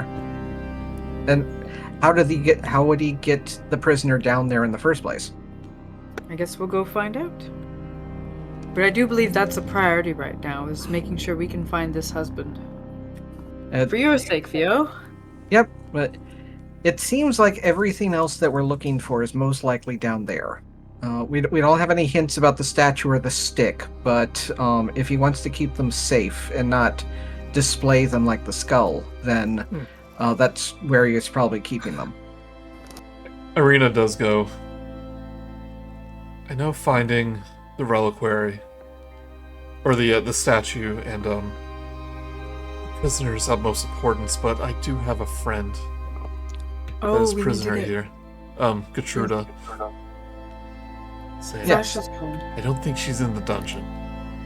So that probably means she's somewhere around here then, if she's a servant. You kind of got the impression that she's like more like a guest. Oh. Gosh, she's gonna be another bride. So That's true. For what you told me, you were in the guest quarters. But no, we were in someone else's bedroom. it was kind of the guest quarters. Right. Yeah. Repurposed as the guest quarters. It's still one of Strahd's minions' rooms, Yeah. though. So most likely separated from like wherever she would be. Maybe. Because I dearly want to find her. So do we. We kind of promised to try to get her out of here. So shall we go get her first and then look for the husband?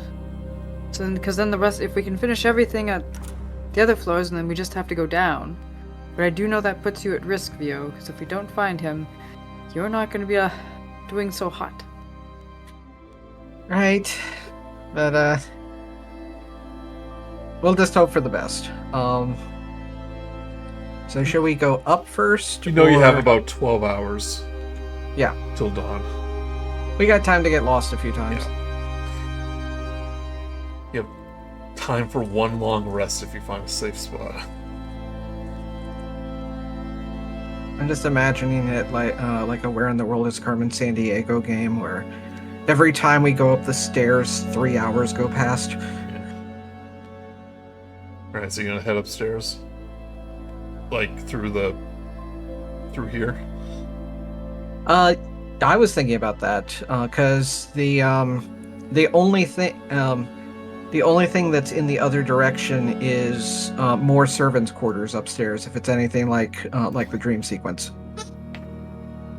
there was a secret passageway in the walls up there, but we don't know if that's real, and we don't know how many servants are up there that might rat us out.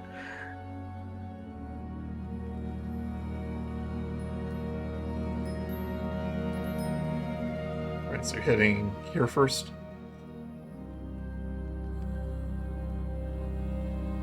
Over here? Anyone else? Yep, that works for me. Yeah. Okay. So this is where you fought the Strahd in the dream. Yep, and in the office. This 30-foot square room is in shambles. Scattered furniture lies in heaps near the walls. Broken bones lie scattered amid crumpled and crushed plate armor. In the same spot you saw Strahd feasting on that guy. Shields and swords jut from the walls as if driven into them by some tremendous force. 2 doors stand opposite one another in the center of the north wall and the south wall. A dark archway leads out through the east wall.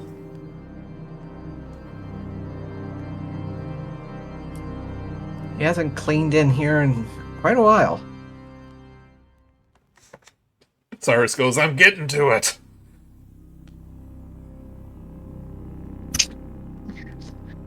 Nice. If you continue on that direction, this dark passage leads for 20 feet, connecting an archway to the west with an ascending stone staircase to the east. To the north and south are 4 10-foot square alcoves cluttered with rotting cots and dirty rags. The ceilings here are covered with yellow lichen. It's very dirty.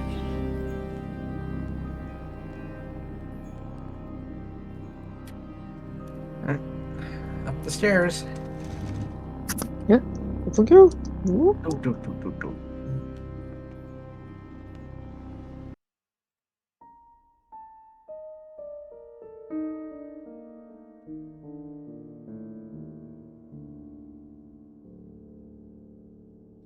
Did I get the... Oh, that's right. Hold on. Oh, didn't mean to move you.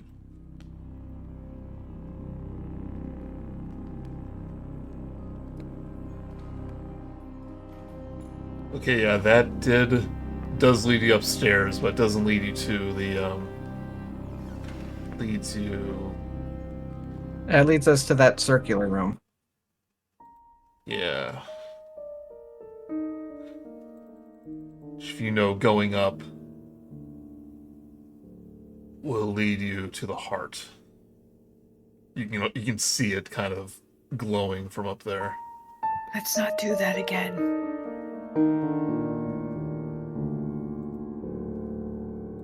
So you believe you have to go further south.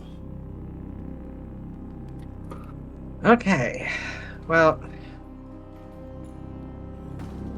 with the I'll sneak a peek into this door just to see what's in here.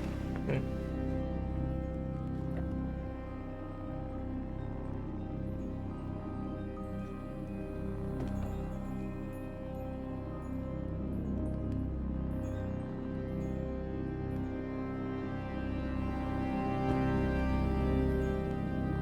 Hold on, sir.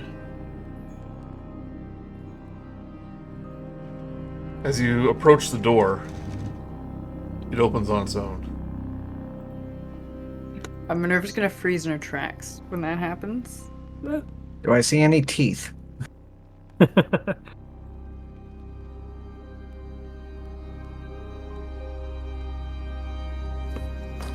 You see a silver dinner bell floating in the air.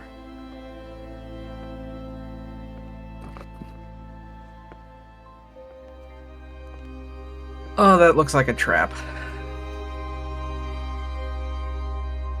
And the bell rings. Ding, ding, ding, ding. Is it low enough for me to snatch at? Yeah, it's like it's being held by a person. Okay. I'm gonna grab it to try to silence it. You can grab it easily enough. Okay. It is now going thunk.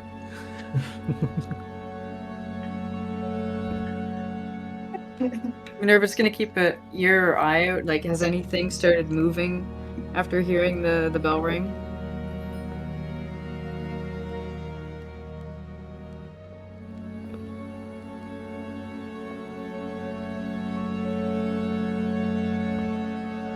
So a moment after the bell rings. He's reading. Yep. Moment after the bell rings. What's everyone's passive perception? 10. Yes. Oh, 13. 15. 18. Minerva and Vio. You notice after moment after the bell rang, you see movement on the ceiling in this corridor you're in. Duck down. And 2 vampires spawn, climbing on the ceiling.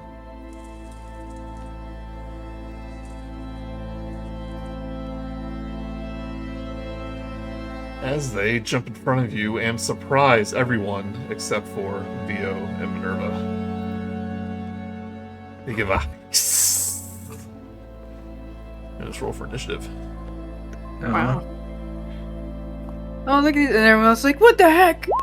This pass without a trace is really working well. Well, the silver bell didn't really help anything. You haven't been sneaking by anything. Grude got 8. Keep forgetting to click the token. We're actually walk back in this room.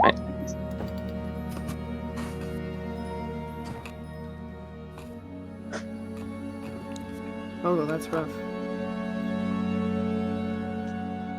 Got 8.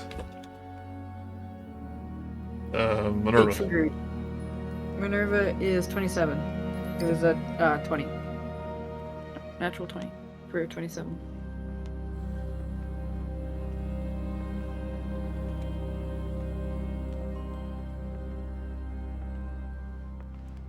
Right. Again, Minerva, you're up first.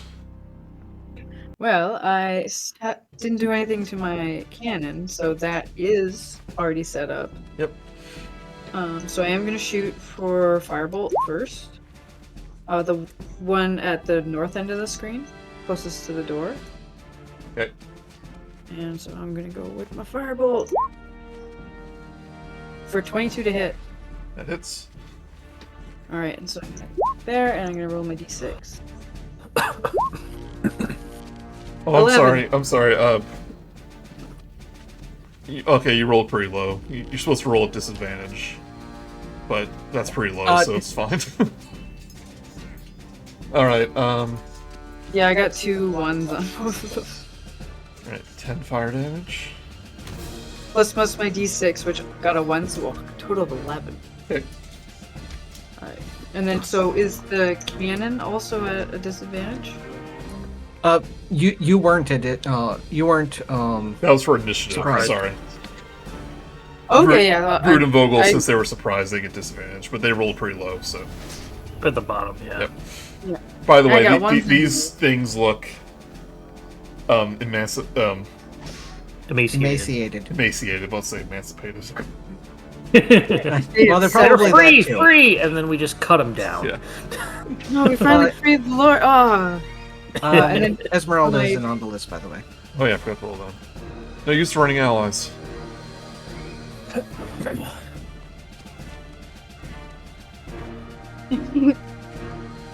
Still beat you. Vogelsuch. And then for my bonus action, I'm gonna shoot that one with my force cannon. Yeah. To hit for 14. That's actually misses. Oh, shoot. It's like glazes across the wall. I am. I'll stay where I am, and that's the end of my turn. Yeah. Okay, I am going to be weird with this one. I am going to move forward and try to stab him only once. Maybe. Dirty 20. That hits. Alright. And I am going to be using Booming Blade with this. Okay. So, that is... Let me double check what this stuff is, because this is a confusing spell. So the one that they try to move, they take damage. Yeah, but I'm double checking to see if they take any damage with the hit too, or is it all if they move? Yes, no, you do normal damage with the. You should do normal damage with the attack, and then. Oh, the okay. So movement comes if they move. It's extra yeah, damage so damage. the Booming Blade stuff happens for if they move and not current. So Yeah. okay. Yes, it's The spell damage damage increases when you reach increases, certain levels of 15. At 5th level, the melee attack deals an extra 1d8 thunder damage to the target, so it scales. okay. Well, great one. So that I never actually ran the damage. That's 1 thunder and 10 piercing, and I'm going to use a flourish ability to disengage. He only and- takes the damage if they move. Yes, but I'm also going to use one of my. Oh, that's right. It does extra damage. Yeah, we were just talking about that. Yeah. I didn't quite get what you were saying, but yeah, it's kind of like some other things. Okay, I got it. Yeah. And I'm going to use mobile flourish to let's say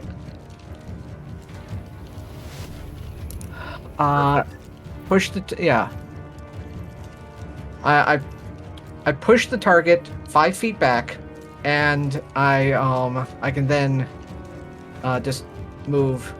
Does it require a Move roll? back over here. No. It's with the. It's kind of like how open palm for monks and stuff. Yeah. Uh, Kind of hit it with your rapier, dual flick, and it goes back, push back Yeah. 5 feet.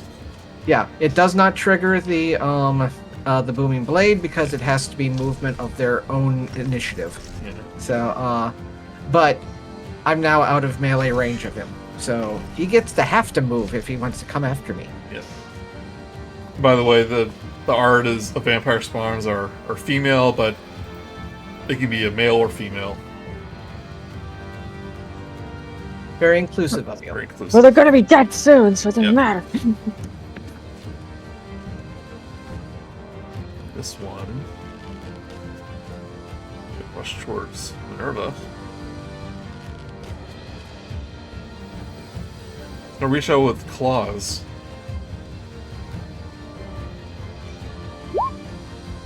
Oh no, they just had a manicure. Is it a 15 hit? Actually, no.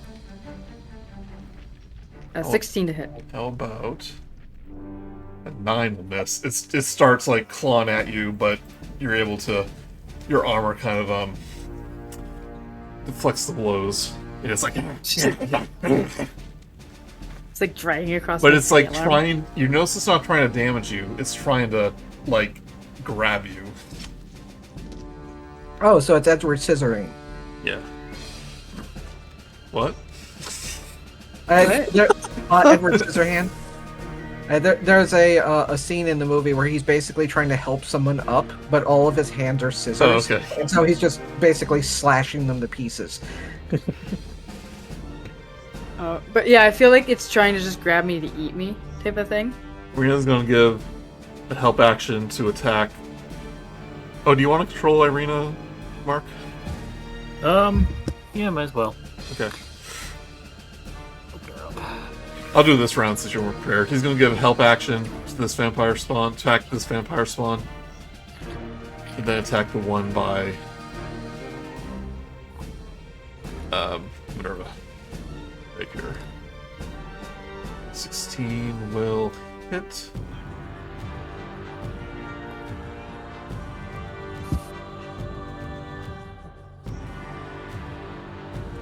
Some damage, right? So this one has the help action on it. The spawn will basically get on all fours and start running towards you, VO. We'll take that damage. It doesn't. It doesn't stop them though. It just 6 damage. So roll 2d8. Yep. 9 damage. It's a pretty good spell. The boom like echoes throughout the chamber, and hear Cyrus like, "Keep it down in there! I'm cooking."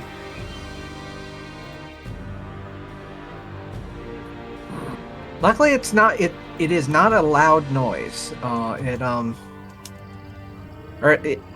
guess it's like internal thunder or something like that, because it doesn't say anything about making like a loud noise. Like shatter. But, As yeah. it's running towards you, though, you notice whatever damage it takes from that booming blade begins to heal almost immediately. Oh, great. Esmeralda goes, "These counts as vampires." It's gonna do. And is he gonna try to hug me too? Does a 17 hit? I'm going to deflect it. Use my reaction. Remember, you have a whole castle here. Only so many bardic inspirations. No, this doesn't use a bardic inspiration. This uses reaction. I'm basically parrying it away with Oh, my that's sword. right. I'm thinking of something else. Yeah. So I have used one of 3 of my to get away from him. Okay. So you parry that. So 17 hit? Is that a second attack? No, same time. No, that attack that one misses. Okay. Alright, Grude. I'm trying to think what to do here.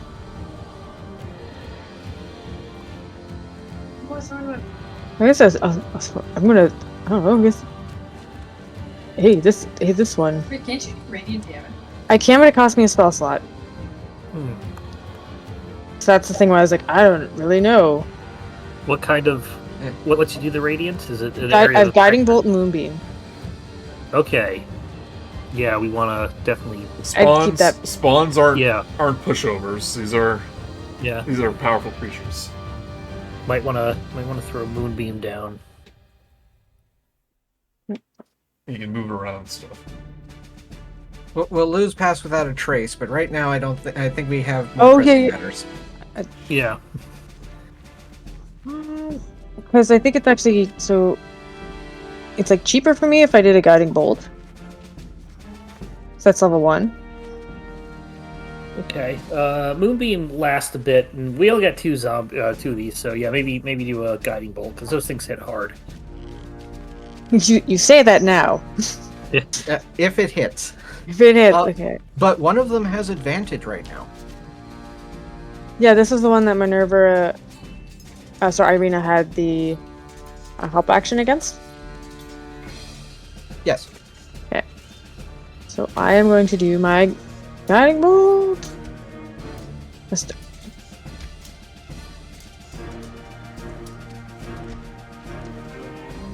Okay, 19. 19 hit. 19 will hit. Ah, Nice. 13 damage. Radiant damage. Radiant damage. You see the wounds that are healing begin to bleed instead. Take that.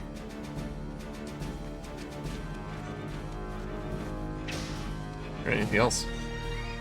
Like archer form, anything like that? Yeah, so you get the bonus action of Archer Form. Okay. That means you can do a spell attack, right, against that. That's part of the bonus action. Yeah. Get him, D's. It does radiant too, right? Yep. Yeah. Yep, D's appears on your shoulders with a little bow and arrow. A little celestial bow. Ta-da! 16? 16 will hit. 7. 7 radiant. Nice D's. Right. Little high five.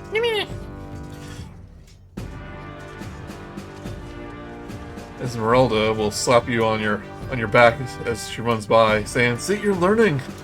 You're learning there, Grude." I'm a wise guy. Yeah, wise guy. She's actually gonna help out Minerva here.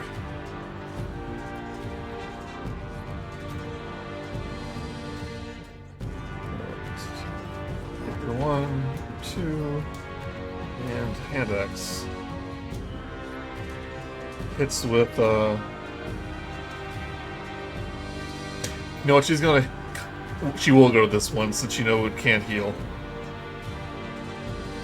Good thinking. So it's 11 and 12.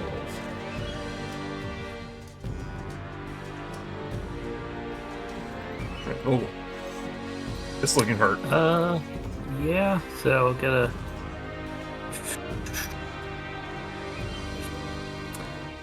Yeah, I don't think I'll do anything too special. You know what? I will. I'm gonna go ahead and bonus action Form of Dread. Okay. Get this many temp hit points. Always on many. the low side, but I'll take it.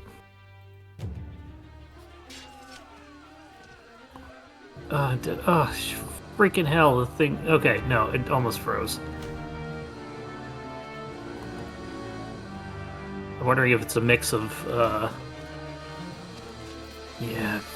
freezes on me. I'm guessing the piping over the rolling is probably what's doing it. You don't have to do that. It's just kind of for convenience, but I trust you. Yeah, no, to roll. it's weird that this is happening at this, and I'm wondering if it's something else that's causing it. But either way, I can still roll in here, so I got 9 temporary hit points. I'm gonna go up to the marked one that can't heal, and I'll go ahead and attack that one first. Okay. Natural 20. Nice.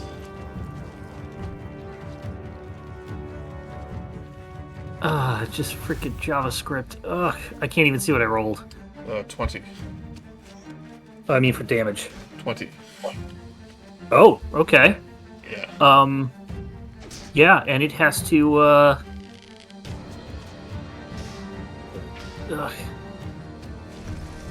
it has to make if it's still alive, it's magical slashing damage. Is it still alive? Yes. Sorry. Okay. It needs to make a wisdom save, or it will be frightened of me. Well, 6. Fails. Okay. I'm gonna go ahead and slash it again. Okay. Another natural 20! Do you get advantage if it's frightened? I do, but it's a natural 20. Okay, yep. I didn't even do that. Roll just in case. To see if I got a third natural 20. So, save it for some other time. A natural 30. I'm trying to. It's JavaScript's messing up, so there we go. Nope, I didn't. But still, natural 20 on the first thing. So rolling. Can't see my damage. I rolled for you. Roll at least a 12, which is enough. So 2d12 plus 4. So yeah, It's enough to kill it. You slice it right Okay. now. You like slice it down. So what happens when the vampires? They're not like the blade vampires that turn to ash, are they? Because I know we killed Doru, but I forget what happens when you You kill a vampire. killed him like with burn him from the inside with holy magic, so he turned to ash. Okay. Yeah. There was no saving him. That'll be my turn as I try to get everything to reload. Turn off the add-on. Oh, that might help. Yeah, I'm guessing it's probably that. Yeah, Minerva. Working fine for me. Yeah, but he's on a Mac. Yeah. I play on a Mac. It's fine. That time I tried not playing on Google Chrome, and it was awful. Well, it's super weird because Alright, I have to let's quit move on. Chrome entirely. Minerva.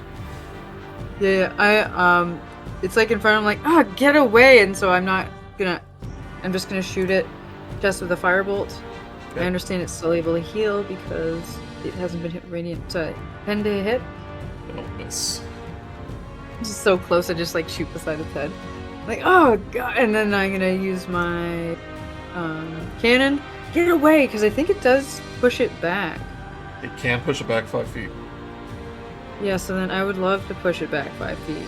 If, I'm assuming 22 hits. 23 does hit. Alright, and then 2d8. Which is 6 damage. 6 force damage. But...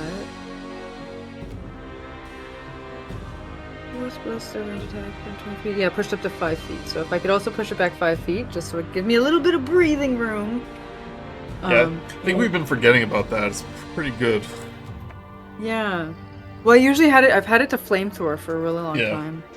It'd be funny if Cyrus did the final blow on that vampire by opening up the door to be like, keep it down out there! Get back in the pot! VO. Okay, yeah, I'm gonna... I sadly don't have anything that does radiant, so I'm just gonna keep stabbing him and let Grude or somebody do the final touch.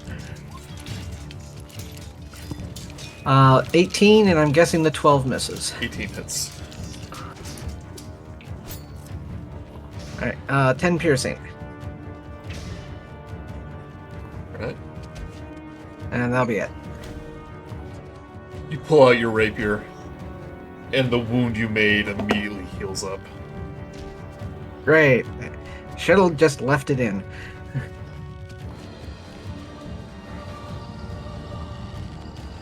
Alright, a 20 will hit you. Maybe. Yes. Is that parry? I can, Is that parry I this can parry- reaction like all the time? yes. Okay. Once per round. Right. And it can only parry up to a 19. 19. So this one will grapple you. Oh, great.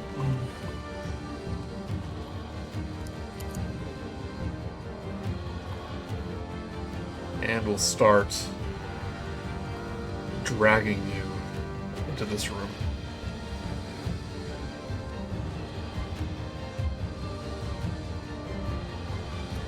Cyrus's? Yep. He's like, yeah, jeez, not in my kitchen. Just to quickly remind you, Vio, you do have the Radiant Sword, and you can... Oh, yeah. So you can blind it. I don't know if blind works, or if that triggers on It was an attack. It was an unarmed strike, essentially. If it's not too late, try to blind, which, as a reaction, after being... You already used your reaction, so... Not this time. I regained it when I made my attack. That's true. That's true, Not your yeah. turn anymore, yep. You get your reaction back at the start of your turn. Right. But yeah, And I did that last turn.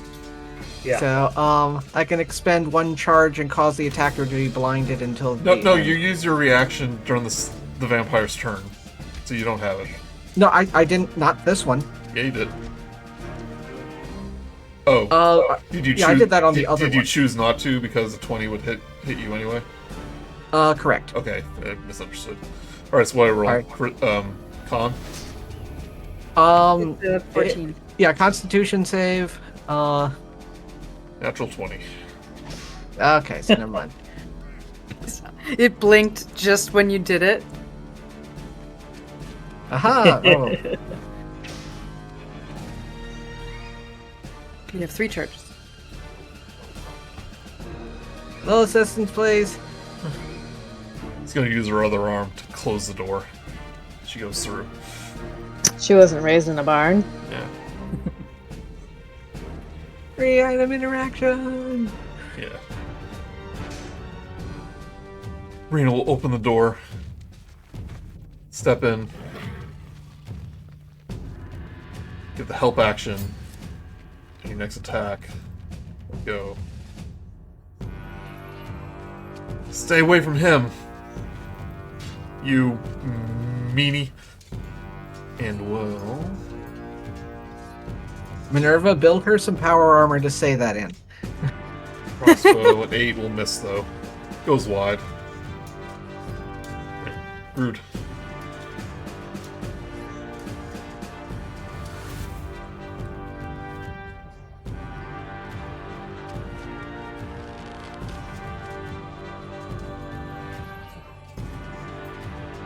Rude. Sorry, my mic was up, so I ran over. I guess I'm gonna, I guess try and guiding bolt her to do damage, and then D's will do the same thing. Hoya! Okay, and then we got the help action. There we are. That's a lot Yeah. better. Thank you, Irina. You're welcome. Tries to pat you 14. on the back like Minerva does, but accidentally hits your butt. He goes, "I'm so sorry." I'm a big guy. I gotta dump you. I know it. It's the same height as other people's shoulders. 14, and then D's will go on top of my head. And do another one. 18. 18 will hit. 4. 18 radiant damage. 18 radiant damage just happened. Right.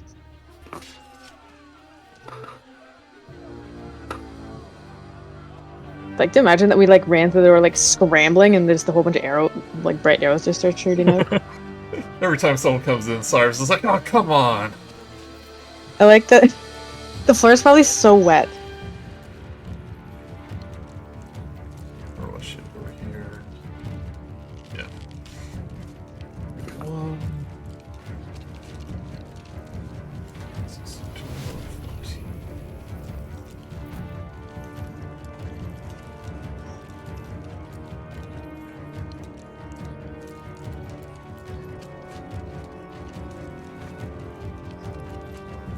She does 12 damage.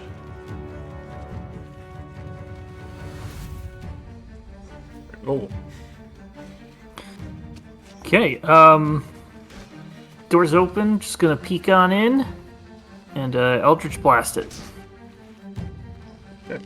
I will get 2 Eldritch Beams. Yes.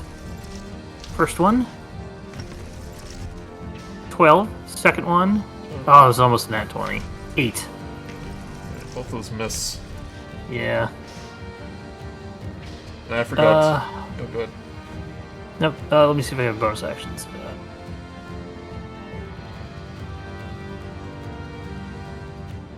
Yeah, that'll be it. Okay. Since I forgot to do the second attack, I'll do it now.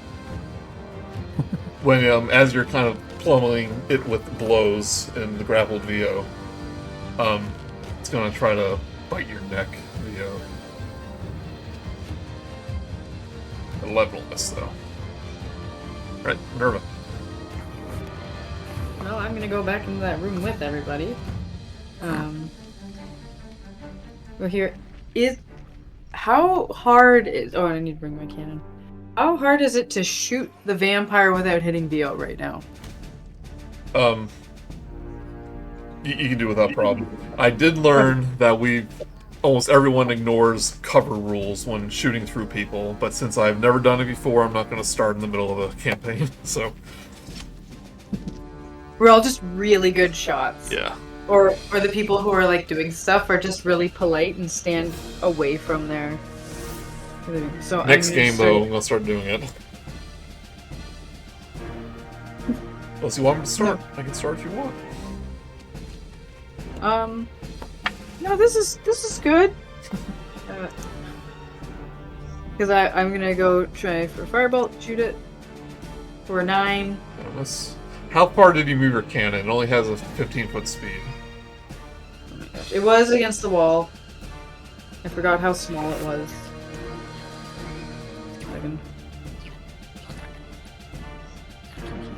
So it can't reach? Oh yeah, it's like from here, there. So it can't even reach in, so I won't be able to shoot with it this turn. Okay. I'm going to stay... Because we have free movement between people, right? So if Vogelsuch tries climbing in here too, you can get through the door? Yep, you can move through allies. Alright, I'm going to end my turn there. Alright, Vio.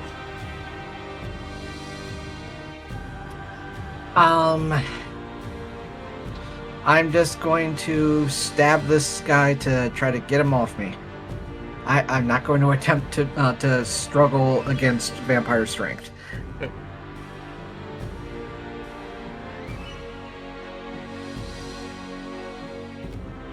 Both those Does a hit. 15 hit? Yay.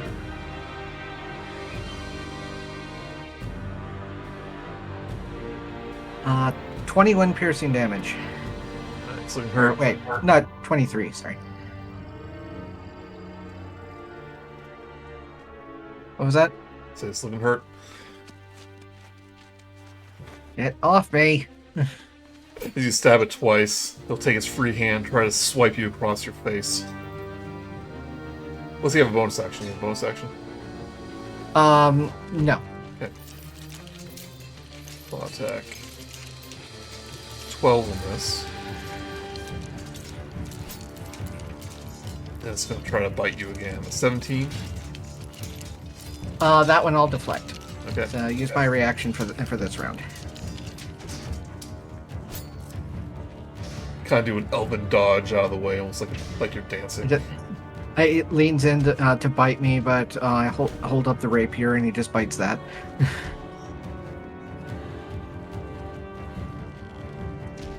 Over here. Oh, can I blind him? Oh wait, no, I used my missed. reaction, so I can't. Missed, yeah. Rapier. 16. Or 11 piercing. And since she helped it before, she can do a coordinated strike. She goes, "Thanks for this distraction, Vio." And do an extra 2d6 damage. So as this thing is struggling to get to your neck, and you're like dodging out of the way, Irina basically comes up from behind, stabs it straight through the neck, and like dark black blood starts oozing from it, and lets go of you, Vio, and starts like pawing at its neck, like as it goes limp, dies.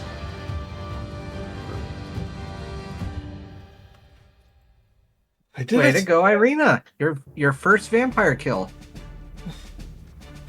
Yay! It is dead, right? It's not coming back. She shakes it off, takes her rapier loose, and it falls to the ground. Kicks it, and like Esmeralda will kick it and goes, "It's dead." Way to go, Irina. Thanks. She takes it, wipes her blood off her You're suddenly so much more attractive now. yeah, covered in blood. But she takes like the hem of her pants and tries to get the blood off. Oh, you know, good way to get blood out. And our Esmeralda goes, "Good luck." Cyrus goes over to the vampire spawn. He goes, "Gonna need more ingredients." He starts ripping at the leg with his, like, just pulling at the arm, saying, "Give me a hand here." Irina goes, "No, thank you," and she will just leave. Waste not. Vogelsuch, maybe you could help as Minerva also leaves. By the way, did the bell that I took, does it disappear like it was magic, or is it still Nope. around? It's like a little silver dinner bell. Oh, sweet. Cyrus sees it and goes, "Oh yeah, that's what the servants used to call for dinner." Were you supposed to be dinner? Yeah, I was just about to say. According to them. She goes, okay. You didn't hear from me. But since you gave me these tasty new ingredients, you got my spoon back. He points to the door that opened where the servant came through. Go through that hallway one at a time.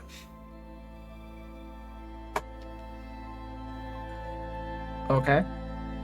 Would you care to elaborate? I said too much already for someone who ain't here. Oh, good point. It's like, get past this. I was waiting for him to say that the tunnel down there. Don't worry, it's trapped. Yeah. He pulls off the It's arm warning. as you say that, and he tosses it into I don't the say pond. that. Okay, so one at a time. One at a time. I One at a time. feel I shall lead. How do we know when the other one's done being in there? Call.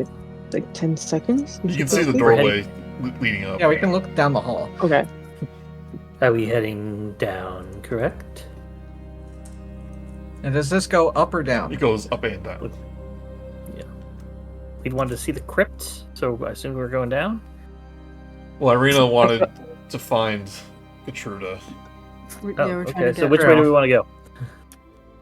We'll go up and try to get that out of the way. No. As you pass by here, Vogel, see a enormous stone slab, and it seems to be attached to a large chain that goes up and up and up and up. Elevator? No, Dumbwaiter? I need to get out of the hall. And you do look up, and like I said, it goes up and up hundreds of feet.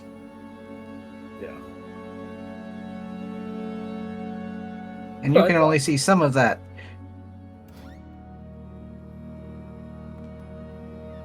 See 120 feet in darkness. Do we see any other, like, entrances into it? Like, if this is an entrance into that room, looking up, do we see other, Just like, opening?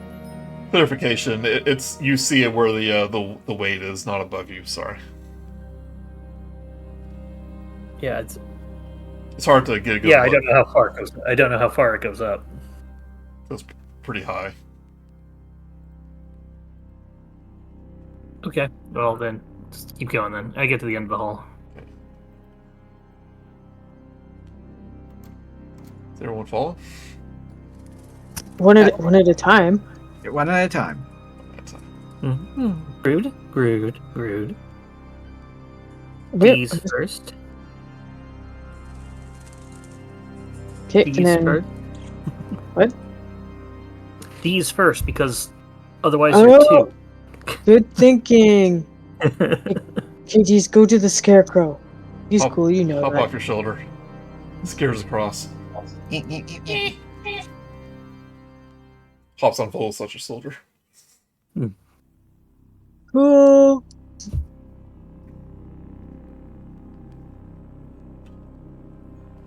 Right. Whoever's next. It's So if you're Minerva. going one at a time, there are no incidents. Unless you want to do something in the hallway. I throw D's at the next person who walks in. No, I don't do that. Hand D's back to Grude. Head on up. Minerva will go next. No, she'll send her cannon first. Okay. Like I said, if you're going one at a time, there's no incidents. But if you want to look at something within the hallway, you can do that. Minerva does want to do an investigation in the hallway while she's in there by herself. Okay, give me a roll. Investigation 19. 19. You do see that part of the wall seems different than the others. And you notice an almost imperceivable like gate on the floor that's unraised. Oh, so it could possibly trap people. You think it might be a weight trap? Yeah. I'm gonna keep walking and not think about how we narrowly escaped this probable trap. Yeah, I guess so.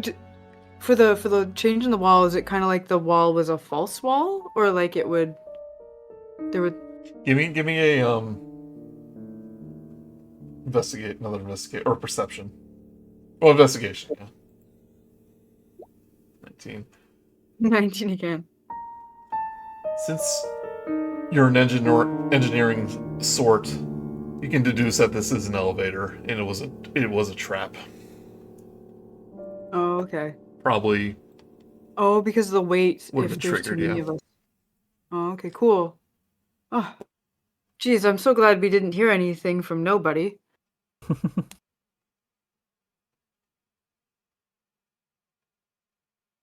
Sorry, it's reloading here. Right, so you're familiar with this place. Mm-hmm.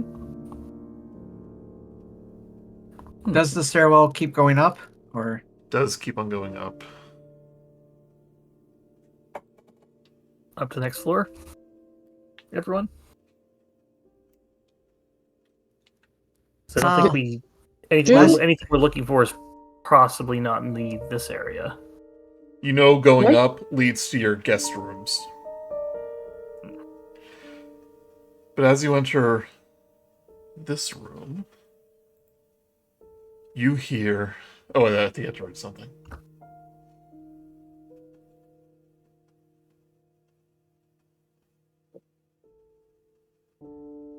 perception?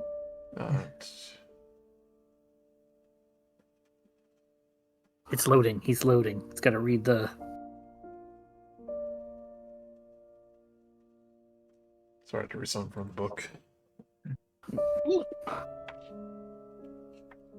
feel like I'm playing a PS1 game. Yeah.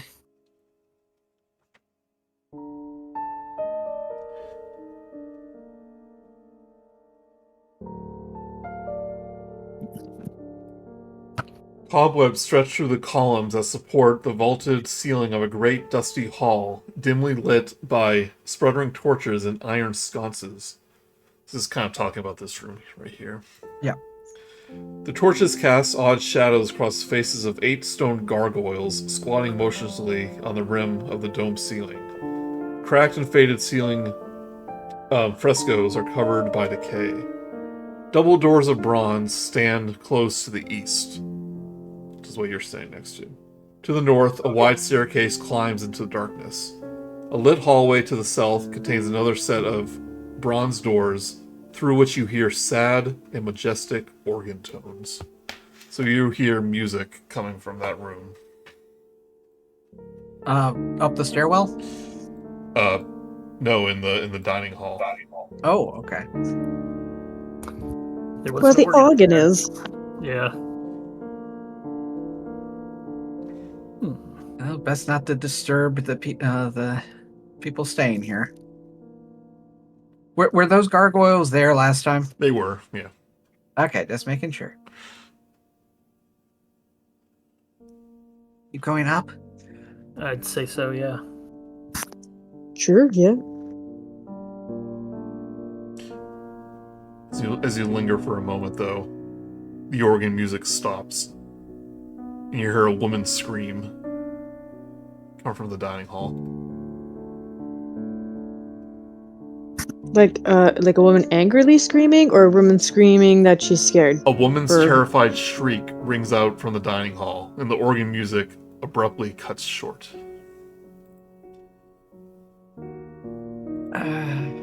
Irina goes, that could be Gertruda. We have to go check. Okay. I'm gonna go over and try to sneak a peek inside the room. Okay, yeah, Irina will come in, open the doors. Oh.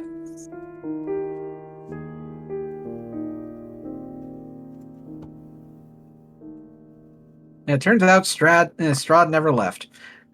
3 enormous crystal chandeliers brilliantly illuminate this magnificent chamber. Pillars of stone stand against dull white marble walls supporting the ceiling. In the center of the room, a long, heavy table of what was once covered in food is now bare. In the center of the far west wall, between floor-to-ceiling mirrors, stands a massive organ. Its pipes assumably would have blared out the music, but it's not there anymore.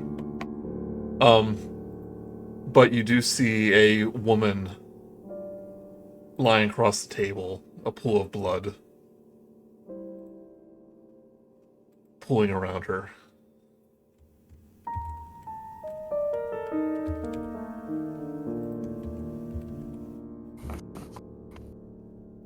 And which boss battle is Should have just next read to this. her? Should have just read this description. It cut out all the parts I didn't need.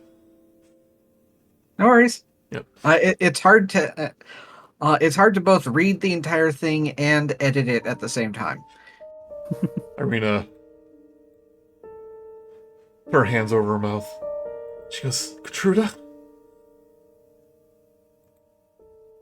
Do you do anything to stop her as she starts to go forward? Yeah, Ve'll try to keep her from just rushing in. Right, sorry. I can't make her out from here. We have to get closer. Can I make her out? You don't know what she looks like. I mean, do I not recognize her? Is it somebody that I've already met? You would have to get a closer look. Her face is kind of obscured. Okay. Do I see anybody else in the room? You could give Irina the stone to let her cast clairvoyance, and she can look without having Just to go over and look. All right. Go on in. Fine. Do you want to go into the room that may still contain what made her scream? Can't you go in? I have to see if that's my friend.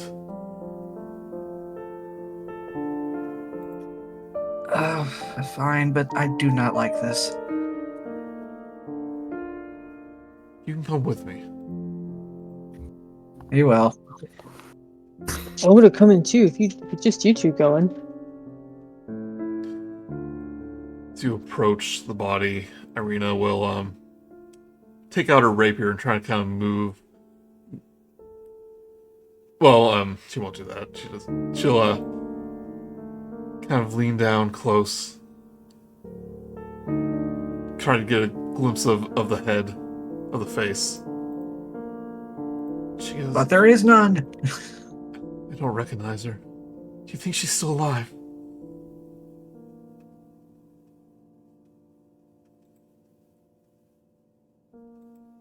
I'm gonna check. And she'll reach a hand down towards the neck. And as soon as her fingers touch the skin, the body disappears. A fierce, bone-chilling wind rises up and roars through the hall, extinguishing every open flame and plunging the majestic hall into darkness. Ancient hinges screech, and the air is briefly filled with the sounds of many heavy doors slamming shut, one after another in the distance. Irina kind of jumps up with a start. Great. Okay, you're right. No touching things. I had to check though.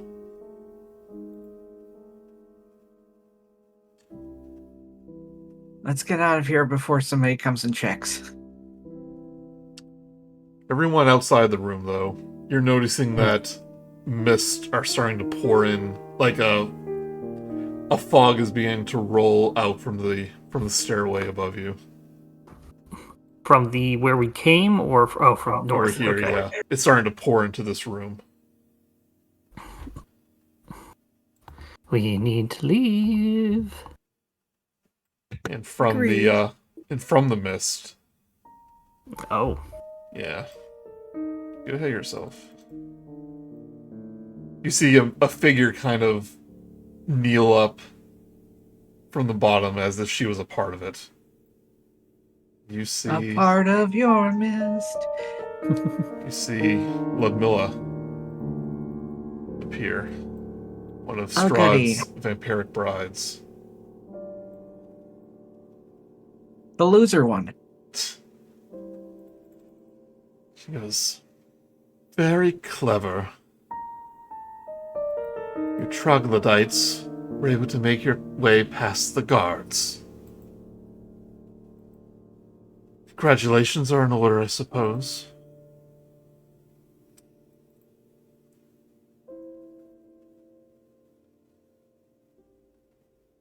She takes a step forward.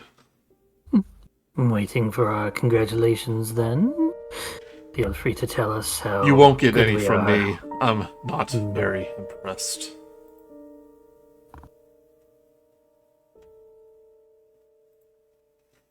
I see you brought friends with you this time. Recognize you, of course. She points towards Irina.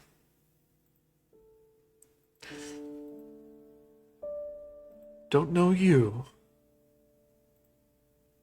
Uh-huh. She points to Esmeralda. Esmeralda, this is Ludmilla, one of the least popular of the brides. Thanks for telling her name. Shall we skip straight? Can we get straight to the point then? You are trespassers, and you are not supposed to be here. Oh, well. What shall we do with you? Politely escort us out and we'll be on our way. It's a good thing then that I was expecting you. She'll raise a hand, snap a finger, and 3 of the stone gargoyles spring to life. I knew it.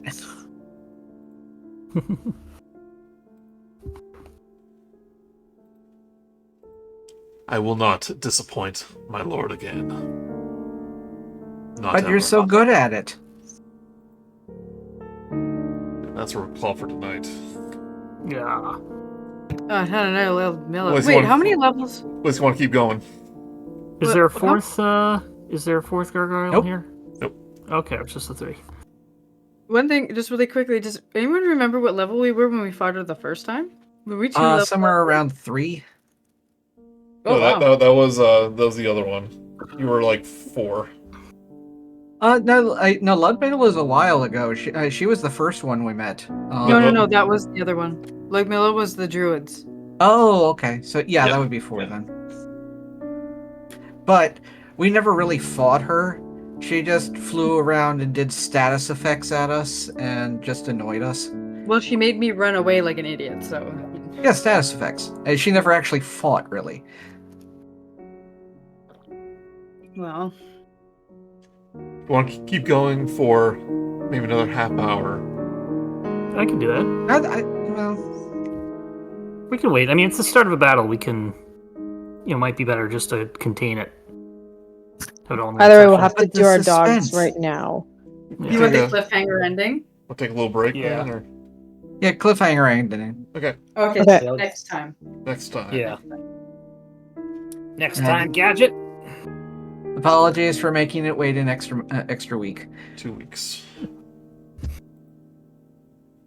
All right, we will not make butter chicken. that day.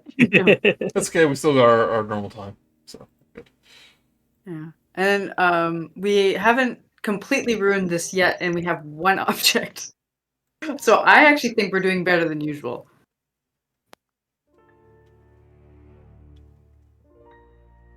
Well, 6 more sessions and we'll have everything.